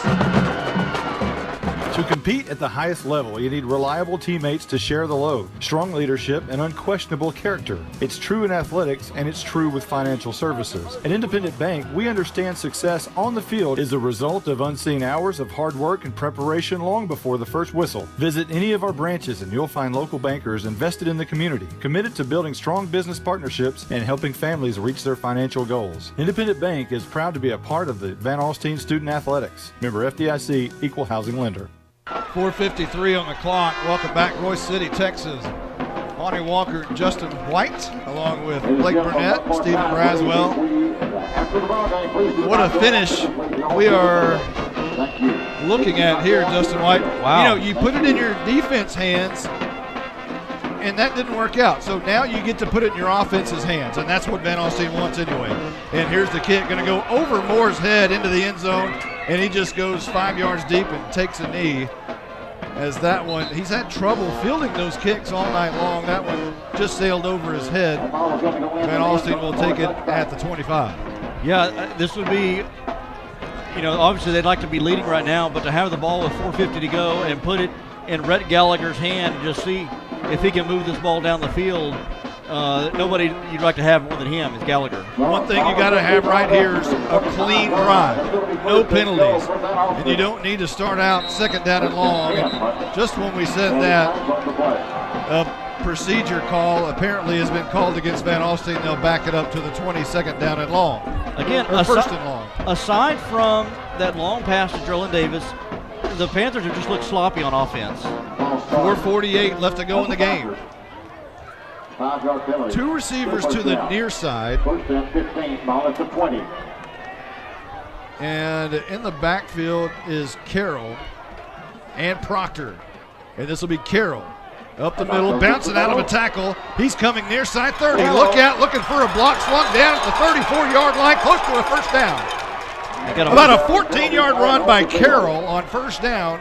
And Van Alstyne's looking at a 2nd and 1. Well, Carroll got that run, got a draw up the middle there and broke to the outside. Good job by him, and then a horse collar to cap it off. So tack on 15 after that 14-yard run. That is a huge penalty. You saw one a moment ago against Van Alstyne, and now you get the same call against Dallas Madison. We'll send the Panthers near midfield at the 49-yard line. They want to talk about it. There's 4:28 on the clock, and the clock is running. Tie ball game, 26 up. First down and 10 for the Panthers of Van Alstyne. Shotgun, Gallagher, hands off, Carroll up the middle, breaks it again. He runs through the middle about as good as you can, as he has great vision to run between the tackles and about a 6-yard gain. Yeah, he does a good job there running between the tackles. Again, like kind of a downhill type of runner. Another thing to think about, Monty, too, is clock is ticking underneath 4 minutes. They have Danny Kern and they got Aaron Beckham, who can kick field goals. And Austin Moore. Kern had a 26-yarder earlier in the game, so that's something to think about, too, in case they are to get close enough, not enough for a touchdown. They've got a field goal kicker at their disposal. Well, that's what they're trying to do. Van Alstyne with the play clock down to 5. Gallagher now snaps it, handoff. Carroll up the middle again. He's slung down. It was open for what appeared to be a huge hole, but it closed up quickly on him. Not enough for a first down. A yard short is Carroll at the 41-yard line in Madison territory. Third down and 1. 3:13 on the clock. It's moving. 3:10 now. 24 on the play clock. Van Alstyne ready to snap it. Man goes in motion. Cuthbertson to the right. And this is going to be a handoff to Carroll again, and he's in trouble. And they sniffed that one out immediately. They knew what they were going to do there. And matter of fact, some of the defensive linemen from Dallas Madison nearly took the handoff. They got 8 players in the box there. They were ready for that handoff. And as soon as the running back got it, I don't know if that was Carroll or Barnes, but as soon as he got it, yeah, the Trojans were able to tackle him right away. And that's now 4th and 5, and the clock continues to tick. Madison has 2 timeouts. The punt team has come on. Gallagher to punt this one away. Stands at his own 41-yard line. A high snap. He goes up for it, and he punts it away. It's a high kick. Fair catch called for at the 14-yard line by Marshall, and he makes it. And now all of a sudden, Madison has 86 yards to go to win this football game with 2:20 to do so. Nope. Was just something to talk about there. There was a high snap there to Gallagher on the punt there. So, man, if that would have gone over his head, well, that could have been. But ball here on the 14-yard line, 2:20 to go, 2 timeouts in your back pocket. That's enough time here for this offense.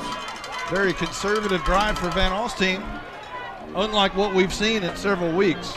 Here's Thibodeau in the gun. Coben Hill next to him. From their own 14, Coben Hill. Handoff up the middle is going to be wrestled down after a minimal gain.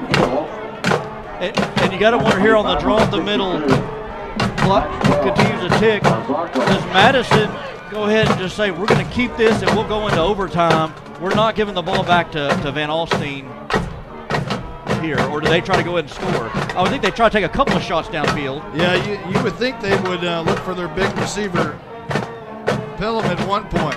Drops back is Thibodeau looking that way, and he's going to be pressured. Now still flushes down the pocket, throws out right side. It's going to be caught and out of bounds after a pretty nice gain near midfield. A big, nice gain.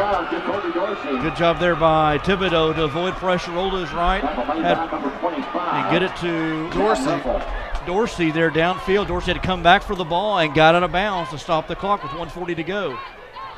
So now all of a sudden Dallas Madison in the driver's seat. 1:40 left to go in the game. Clock has stopped. Ball at the 43-yard line of Madison. Madison has just come to life here on the offensive and defensive sides of the ball here in the second half. Thibodeau in the gun. Coben Hill to his left. Man in motion. And they're going to hand it to the near side Pelham. He's looking for room, and he cuts it up. And down at the 45-yard line, maybe 1.5, 2 yards on the play, as Pelham has a hard time getting up, and now does. 1:25 on the clock. A jet sweep on around the right side there, and just trying to see if they get anything downfield. They want to try to throw downfield here, maybe to your Pelham or Record.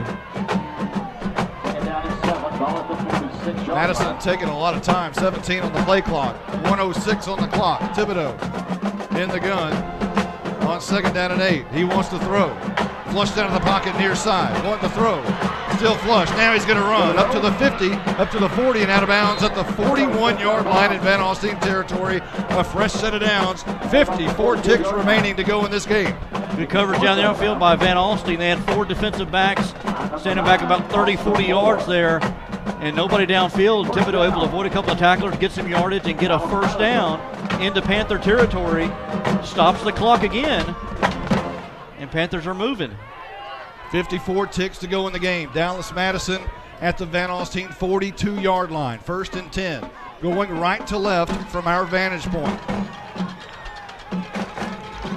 Thibodeau in the gun. Coben Hill to his left. Thibodeau rolls out near side, wanting to throw down the field. Now he's flushed out of the pocket, and he's going to go down after about a 2-yard gain. Stays in bounds. The clock will keep rolling as Monsier is over to make the stop. And the clock has stopped because we have a timeout on the field, perhaps. We're going to keep it right here, Justin White. Madison called another timeout.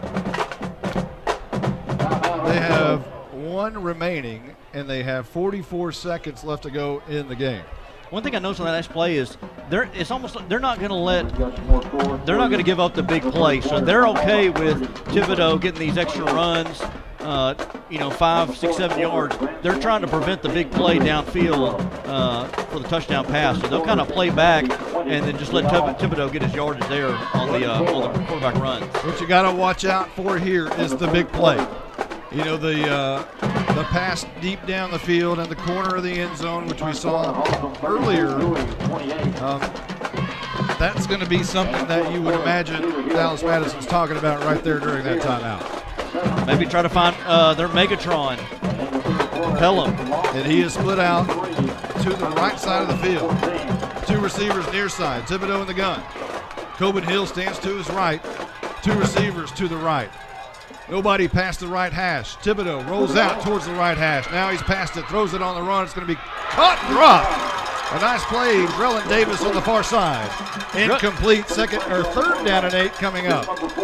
Pass there intended for number 11 for Pelham. Good job there by Davis. We've seen him on a couple of plays come in there and do a good job of knocking balls away. That was actually Cam Montgomery. Rogers. Yeah, it was Montgomery. Montgomery's done a good job though too. Both those corners have done a good job of some pass breakups. So Thibodeau on 3rd down and 8. 38 seconds left to go in the game. Coben Hill to his right. 3 receivers right, rolling out right. Thibodeau now flushed out of the pocket. Almost brought down by Griffin, and now he's still running for his life, coming near side, and then brought down from behind. That was a coverage sack there by the Panthers. He was running around trying to find somebody downfield. There was nobody, and finally all that running, he got taken down at the 47-yard line. Big loss. Nazarko brought him down. We're going to take a quick timeout with 26 seconds. 30 seconds. We'll be right back right after this. At Grayson Collin Electric Cooperative, GCEC, our mission is to provide the very best possible service at the very least possible cost. We strive to serve the members of GCEC with 3 objectives: community, education, and empowerment. We were founded over 80 years ago, and while our area has changed over the years, one thing will always remain the same. We will provide the very best possible service at the very least possible cost. GCEC, proud to support the Van Alstyne Panthers. 4th down and 15 for Dallas Madison. 26 seconds left to go in the game. 26-26. All knotted up. This is the game, perhaps. Now, Van Alstyne, if they get it back here, have all their timeouts remaining. And they're going to get it back, it looks like. Madison in punt formation will punt it. It's a wobbly high kick that's going to roll into the end zone, and Van Alstyne's going to be 80 yards away with 19 seconds left to go in the game. And it appears that in order for Van Alstyne to score on a field goal, from what we can tell, they are probably going to, they're at the 25-yard line. So they're going to have to go 75 for a touchdown, but they probably only have to get to the 25, or now moved it back to the 20. Nobody can get that right anymore. What's the rule? It's at the 20. So ball at the 20, 19 seconds on the clock. We haven't seen really Gallagher trying the arm tonight a whole lot. It's been him trying to run around the edge, and that has not been as successful as it has in the past. And now Van Alstyne apparently will call one of their 3 timeouts with 19 seconds left to go in the game. Now, we were talking about the kickers, and there's several options for the Panthers. There is Aaron Beckham, but we haven't seen Beckham tonight. No. We've seen Kerr, we've seen Danny Kern, and we know Austin Moore can kick. But you know, Beckham is the one that they, at least from what we've seen, is the bigger leg of the 3. And we've seen him hit somewhere around 37, I believe, maybe a week ago or 2 weeks ago against Howe. Yeah. And Kern hit a 26-yarder earlier, but I would almost think that they would try to just have a couple of runs here by Carroll, maybe one by Gallagher, see if he can break one open, and just try your luck in overtime. Well, because surely Madison's going to play back here and prevent a big play. It appears to be victory formation, which means overtime, and that's what we are going to do. Wow. You know, I have done 25 years of high school football, and this is my first overtime game to ever do. Really? Wow. Isn't that funny? Regular season and playoffs? Ever. Wow. This is it. All right. So that's the end of the game, and we are going to extra innings, so to speak. Let's do it. Man alive, what a game. 26-26. Last week we had fun. What a game that was. Hey, we got more time on the clock. Yeah, I was thinking that, 2 weeks in a row we've had great games. One was a high scoring, and then this one right here is just a good barn burner right here. Who would have thought 19-6 at halftime that we would be sitting here at the end of the regulation? Now we're on radio, so we need to do station identification here in a moment. And I tell you what, KXEZ 92.1, we thank those guys over there, and we're going to go ahead and do that. Let's take 10 seconds for station identification. You're listening to Texas High School Football and Grayson Publishing, LLC.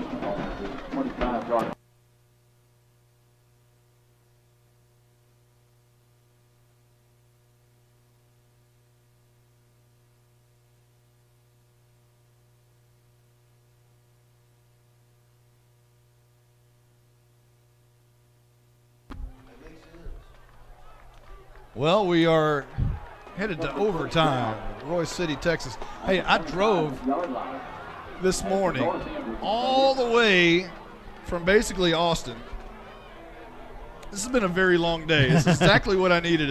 And so, this game is perhaps also brought to you by the Rockwall Police Department, who happened to Did you meet with them earlier today? I had a meeting.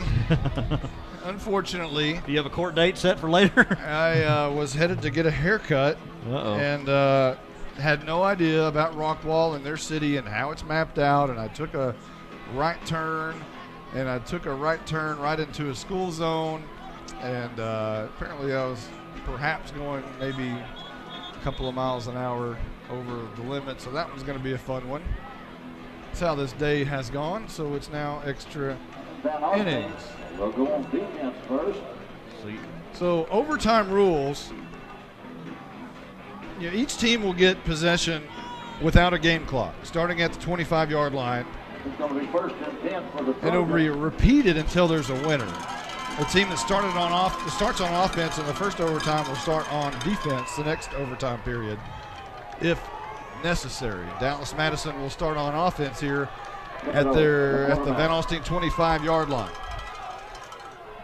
Record goes in motion, and they give it to him, going from left to right, all the way around from one edge to the other, and he's going to gain 3 yards to the 22-yard line. Jet sweep there to Record, and again, they're working those outside edges here, and I think that's most advantageous for Madison is work the edges, use that team speed that they have. Second down. Ball at the 22. Second down and 7. We are in OT, as I will make that. Here's a screen pass out to the right side. It's going to be caught. Not enough for a first down, as the receiver Marshall is brought down 2 yards shy of the first down marker. Cam Montgomery there was playing off of Marshall by about 7 or 8 yards, so Marshall caught the ball. They had a lot of green ahead of him to run, and good job there by Montgomery to take him down. 3rd down and 2. Thibodeau in the gun. Coben Hill right next to him, and he gets the carry left to right, right over the middle. That 1st down and more to the 10, to the 5, spinning out of tackles to the 4-yard line. I tell you, Coben Hill here in the second half is again revived this running game here with these draws in the middle, tough running there. He spun, he kept turning his legs, and we got an injured player here for Madison. It's a Madison player on the very far side.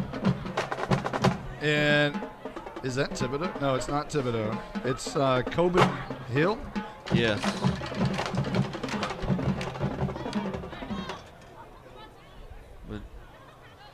Yeah, Coben Hill has revived this running game here for the Trojans in the second half, and they've had to respect the run with him and just giving them another threat. He has had so many carries that his calves are cramping up, and it's November.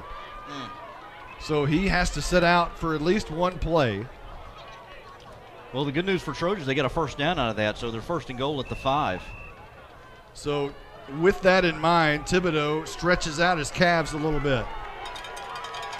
Record will be in the backfield with Kenny next to him, and Thibodeau looks like he's going under center for one of the few times tonight. Kenny and Record in the backfield. Thibodeau toss right side. Record looking for a block. Escapes the tackle of Proctor, but he can't escape the tackle of Cam Montgomery, and he's brought down at the 9-yard line. Good job there by Montgomery. Proctor slowed him down, and that was good there by Proctor to slow him down there, and Montgomery able to finish him off because he was going around that edge trying to turn that corner, and the Panthers were able to kind of storm tackle him after that. Well, they'll give him forward progress, so it's at the 5-yard line. So it's 2nd down and 5.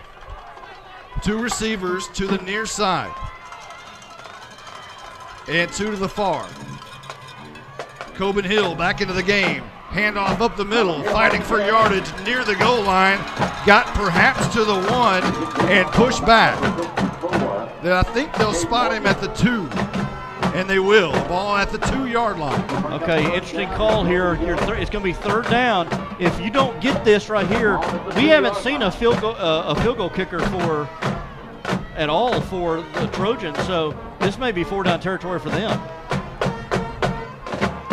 even if they are at point-blank range. Thibodeau with 2 receivers up top. Coben Hill right next to him, and he'll get the carry up the middle, and a great play by Barnes. Knocks him back right at the goal line. As soon as he got the handoff, Barnes was in his jaw. It's like the defensive line just whipped the offensive line for the Trojans. Were in the backfield there before the running back could get going there, and drops him back another 4 or 5 yards. So, my goodness, I'm waiting for the officials to draw the chalk line around Coben Hill right there at the 5-yard line. And I thought he dropped him back farther than the 5. It'll be 4th and goal from the 5. No field goal.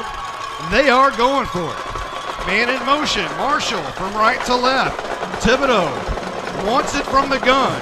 Looking right side. Flushed out of the pocket. Now he's going to run. Now he's in trouble. Slips down. Throws it up in the end zone. It's going to be caught. Unbelievable. Wow. Unbelievable. Wow. A prayer was thrown into the end zone as Thibodeau was under pressure. He just heaved it. The receiver made the play on the ball. Touchdown, Madison. Unbelievable. I tell you what, Thibodeau did a circle. I mean, it was like he threw in the grass there. It's like he was going down and just threw the ball up, saw a white jersey out of the corner of his eye, and the receiver, Coben Hill, was able to come back and get it. Touchdown, Madison. And this Van Alstyne sideline is shocked. I'm shocked. And now the 2-point conversion, and Thibodeau in the gun. Throwing it. Now he wants whistles before this one can get underway. It's a false start against Madison. So back it up, and the 2-point conversion now will be backed up to the 7-yard line. I mean, just the athleticism there of Thibodeau to sit there in that pocket, run around. He almost was down. His knee almost went down at one point. He had to balance himself on his left hand as he was about to go down. Somehow kept himself off the ground, looked up, just heaved it in the end zone. Coben Hill saw it, had to make a mad dash to the football, made that great catch in the end zone, and all 11 Madison white jerseys swarmed him in that far corner of the end zone. I mean, that was just, man, that was actually fun to watch, really. So now Van Alstyne will have a chance. Madison has called a timeout, and a two-point conversion is coming up, but not after a 5-yard walk-off, so back at the 7. Yeah, so they're got the work cut out for them here. Ball's actually at the 8-yard line. So see what Coach Gates has up his sleeve here for a two-point conversion. Boy, what an outstanding play by Thibodeau. That's one for the ages right there.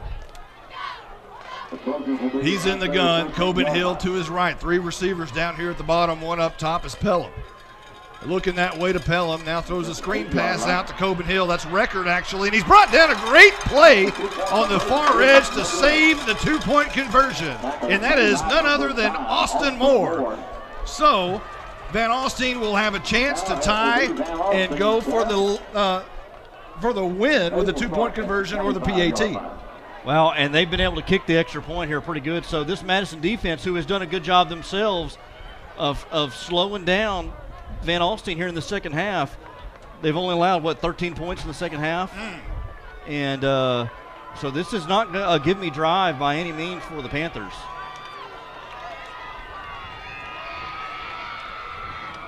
So here we go. It's in the hands of the Van Alstyne offense, and that's where you want it. Ball at the 25 in overtime, trying to answer right back, 32-26. Madison with their first lead of the night. 1st and 10. Gallagher all alone, empty backfield. Carroll goes in motion. They fake it to him, and now Gallagher's in trouble and brought down behind the line of scrimmage. The defensive edge has been amazing in containing Gallagher around the edge. Cabron Fox there, number 9, he was not having any of it. They knew that was coming to Gallagher, and it's kind of like we refuse to let Rhett Gallagher beat us. Jake Carroll may, Draylon Davis may, Justin Barnes may, but Rhett Gallagher, we're going to do everything we can to not let his legs beat us. Loss of 6. Ball at the 31-yard line. Pistol formation. Gallagher flushed out of the pocket, running for his life near the 50-yard line and has to heave it out of bounds. Incomplete. 3rd down and 16 coming up. Yeah, there was heavy heat there on Gallagher, and he was having to run for his life. And it wasn't like he was rolling out just trying to find somebody downfield. I mean, he was, but he was really having to outrun the defender there and just kind of get rid of it. So 3rd down and 16 after that loss, and so they're really here behind the 8 ball. Pistol formation. 3 receivers on the right side of the offense, and Gallagher steps back, throws a deep ball, looking for the touchdown in the end zone, looking for a flag and gets one. Porter was near the end zone at the 2-yard line, and there's some scuffling going on, and Porter's going to draw the penalty. Yeah, there was some hand checking there, and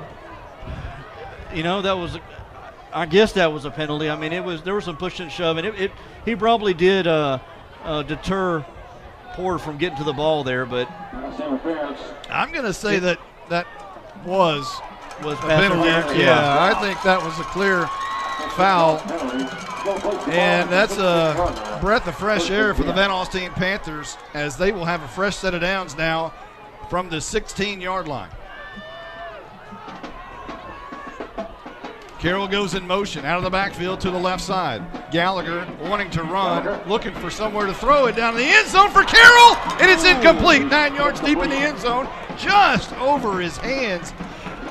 I'm not sure if he could have pulled that one in. If he could have, it would have been one of the most miraculous catches ever.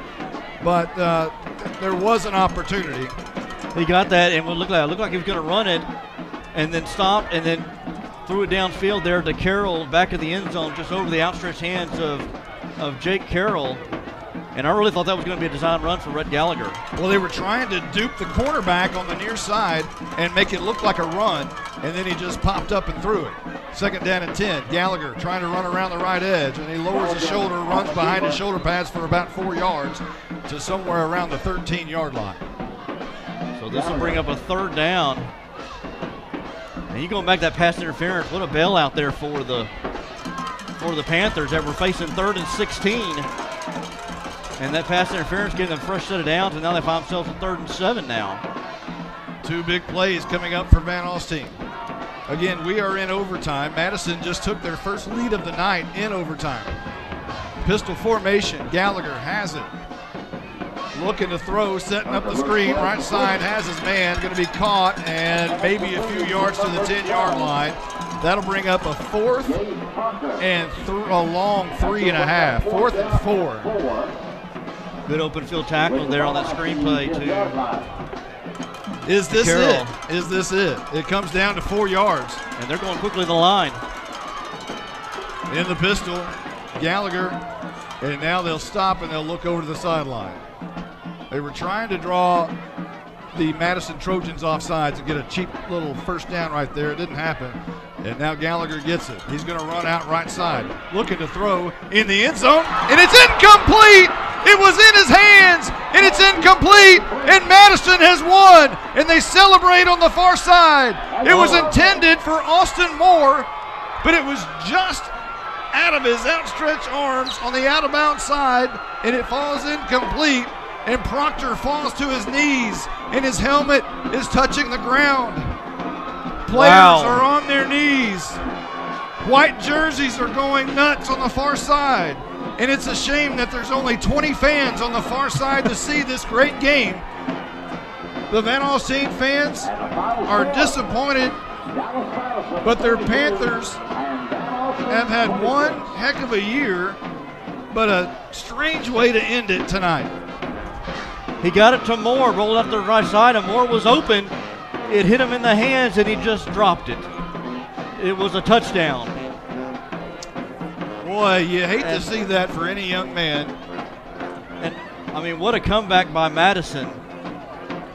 And what disappointment by Van Alstyne. Well, they'll shake hands. They're at center court, if you will, headed towards each other. The men in blue and the men in white. I like the play call. It just wasn't. It wasn't meant to be. No. And Van Alstyne had high hopes of going. They talked about that 11 plus. You know, going into the playoffs with 11 wins. We're going to the 11th week there in the playoffs, and it's going to end tonight. Well, what a game it was. It didn't end up on the happy side for the Van Alstyne Panthers, but what a game it was. You know, just it was a strange game. The first. It was a tale of two halves. That's. It I mean, really that, was. I mean, that's especially for both teams, really. I mean, Van Alstyne had a chance to put it away there in the second half. They led 19-6, had the ball in the second half, and they just didn't look crisp coming out of the locker room there. And Madison, they let Madison stay in the game, and Madison took advantage of it. And the offense really started to get going there, and the defense started to play with their hair on fire there for Madison, and just it was just a different team for the Trojans, for both teams when they came out in the second half. You know, it may be one of these where we talk to Coach Michael Miller of Van Alstyne and tell our sideline guy Blake Burnett down there to just say a tale of two halves and let him go, and that may be the way we approach this thing. Yeah. And I don't know if Blake, are you up to that? Is he on? Blake, there you go. Are you on? Yeah. Yeah, the play that Madison scored, I'm just speechless over that play still. Boy, they are really jumping up and down on that far side, and I tell you what, they hung in there. They made some changes. They put it in the hands of their quarterback, and they put it in the hands of Coben Hill, who really helped them out tremendously tonight, so much that he had to leave for a play with cramps. But, boy, Thibodeau, you have to tip your hat to head coach Marcus Gates from Dallas Madison. What an outstanding football team he has. And I tell you what, it's fun to see a hometown boy do that in his hometown. He's a Dallas Madison graduate, and to do that, this is probably one of the most fun nights that he's had. Yeah, fun nights he's had. We had a pretty good night calling it. I mean, it was that was just a great win for Madison. They'll play, I believe it's Mount Vernon in the second round, from what I understand. And so But this is going to sting a while for Van Alstyne. Yeah, we'll see if Blake Burnett is able to grab Coach Michael Miller, if he wants to talk at all after the school song of which they're doing right now. Again, 32-26. Madison comes back to win tonight, as at one point, Van Alstyne was up 19-6 with 13 seconds left to go in the first half, and then went up 26-12 at one point with 3:28 left to go in the third. So a fourth quarter comeback and an overtime comeback for Dallas Madison. And whenever Blake Burnett is able to pop on there, we'll see if he can capture Coach Miller. And I think he may have him in his scopes. And when he does, we'll pop on down there. Whenever you get him, Blake, just go ahead. You want to say anything, Coach? He doesn't want to say anything. I would imagine. It's a tough loss tonight. A lot of respect for Coach Miller and the Van Alstyne Panthers and their outstanding coaching staff. They've had a great season, but a tough loss tonight. And it's been the theme, I guess, Sunnyvale, and now Dallas Madison. And you just hate to see that for the Panthers and their fan base, because they've been so good for so long that, one of these days they're going to break past that first round. And everybody kind of felt like this was going to be the year, especially coming out of that district, scoring as many points as they had. But what we've seen now is District 6 is for real, as Eustis knocked off Bonham last night in pretty good fashion. And Pottsboro, we're trying to check the score on that and see where we are with Pottsboro. I'll find out here in a second. So District 6 has been a surprise to some, maybe not a surprise to others, but District 5. It's the final. Malakoff defeated Pottsboro 63-35. So a sweep of District 5 has been. So District 5 has been swept by District 6. Correct. My, oh my. Well, we're going to probably sign off here on this one, and it's been a wonderful night. Great game. It's didn't end the way all of the Van Alstyne Panthers wanted it to. I want to thank KXEZ 92.1 FM for allowing us to be on their airwaves. It's been a really fun game. HowEnterprise.com. You can catch this replay on HowEnterprise.com and also on YouTube here momentarily. It'll recap and it'll be available in just a few moments. For everyone who's been a part of this one, including our spotter, Stephen Braswell, our sideline announcer for our first time ever, Blake Burnett. Great job, Blake. Yeah, absolutely. And color analyst Justin White. I am Monty Walker, and we will see you sometime soon. I'm not sure when our next game is, but we'll see you. For everyone who's been a part of this one, we will see you again. Thanks for listening.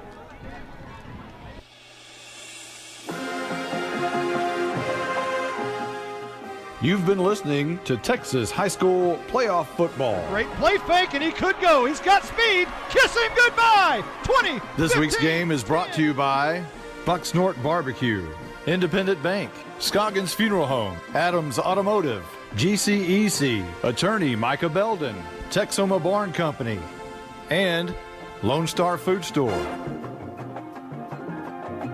This has been a presentation of Grayson Publishing.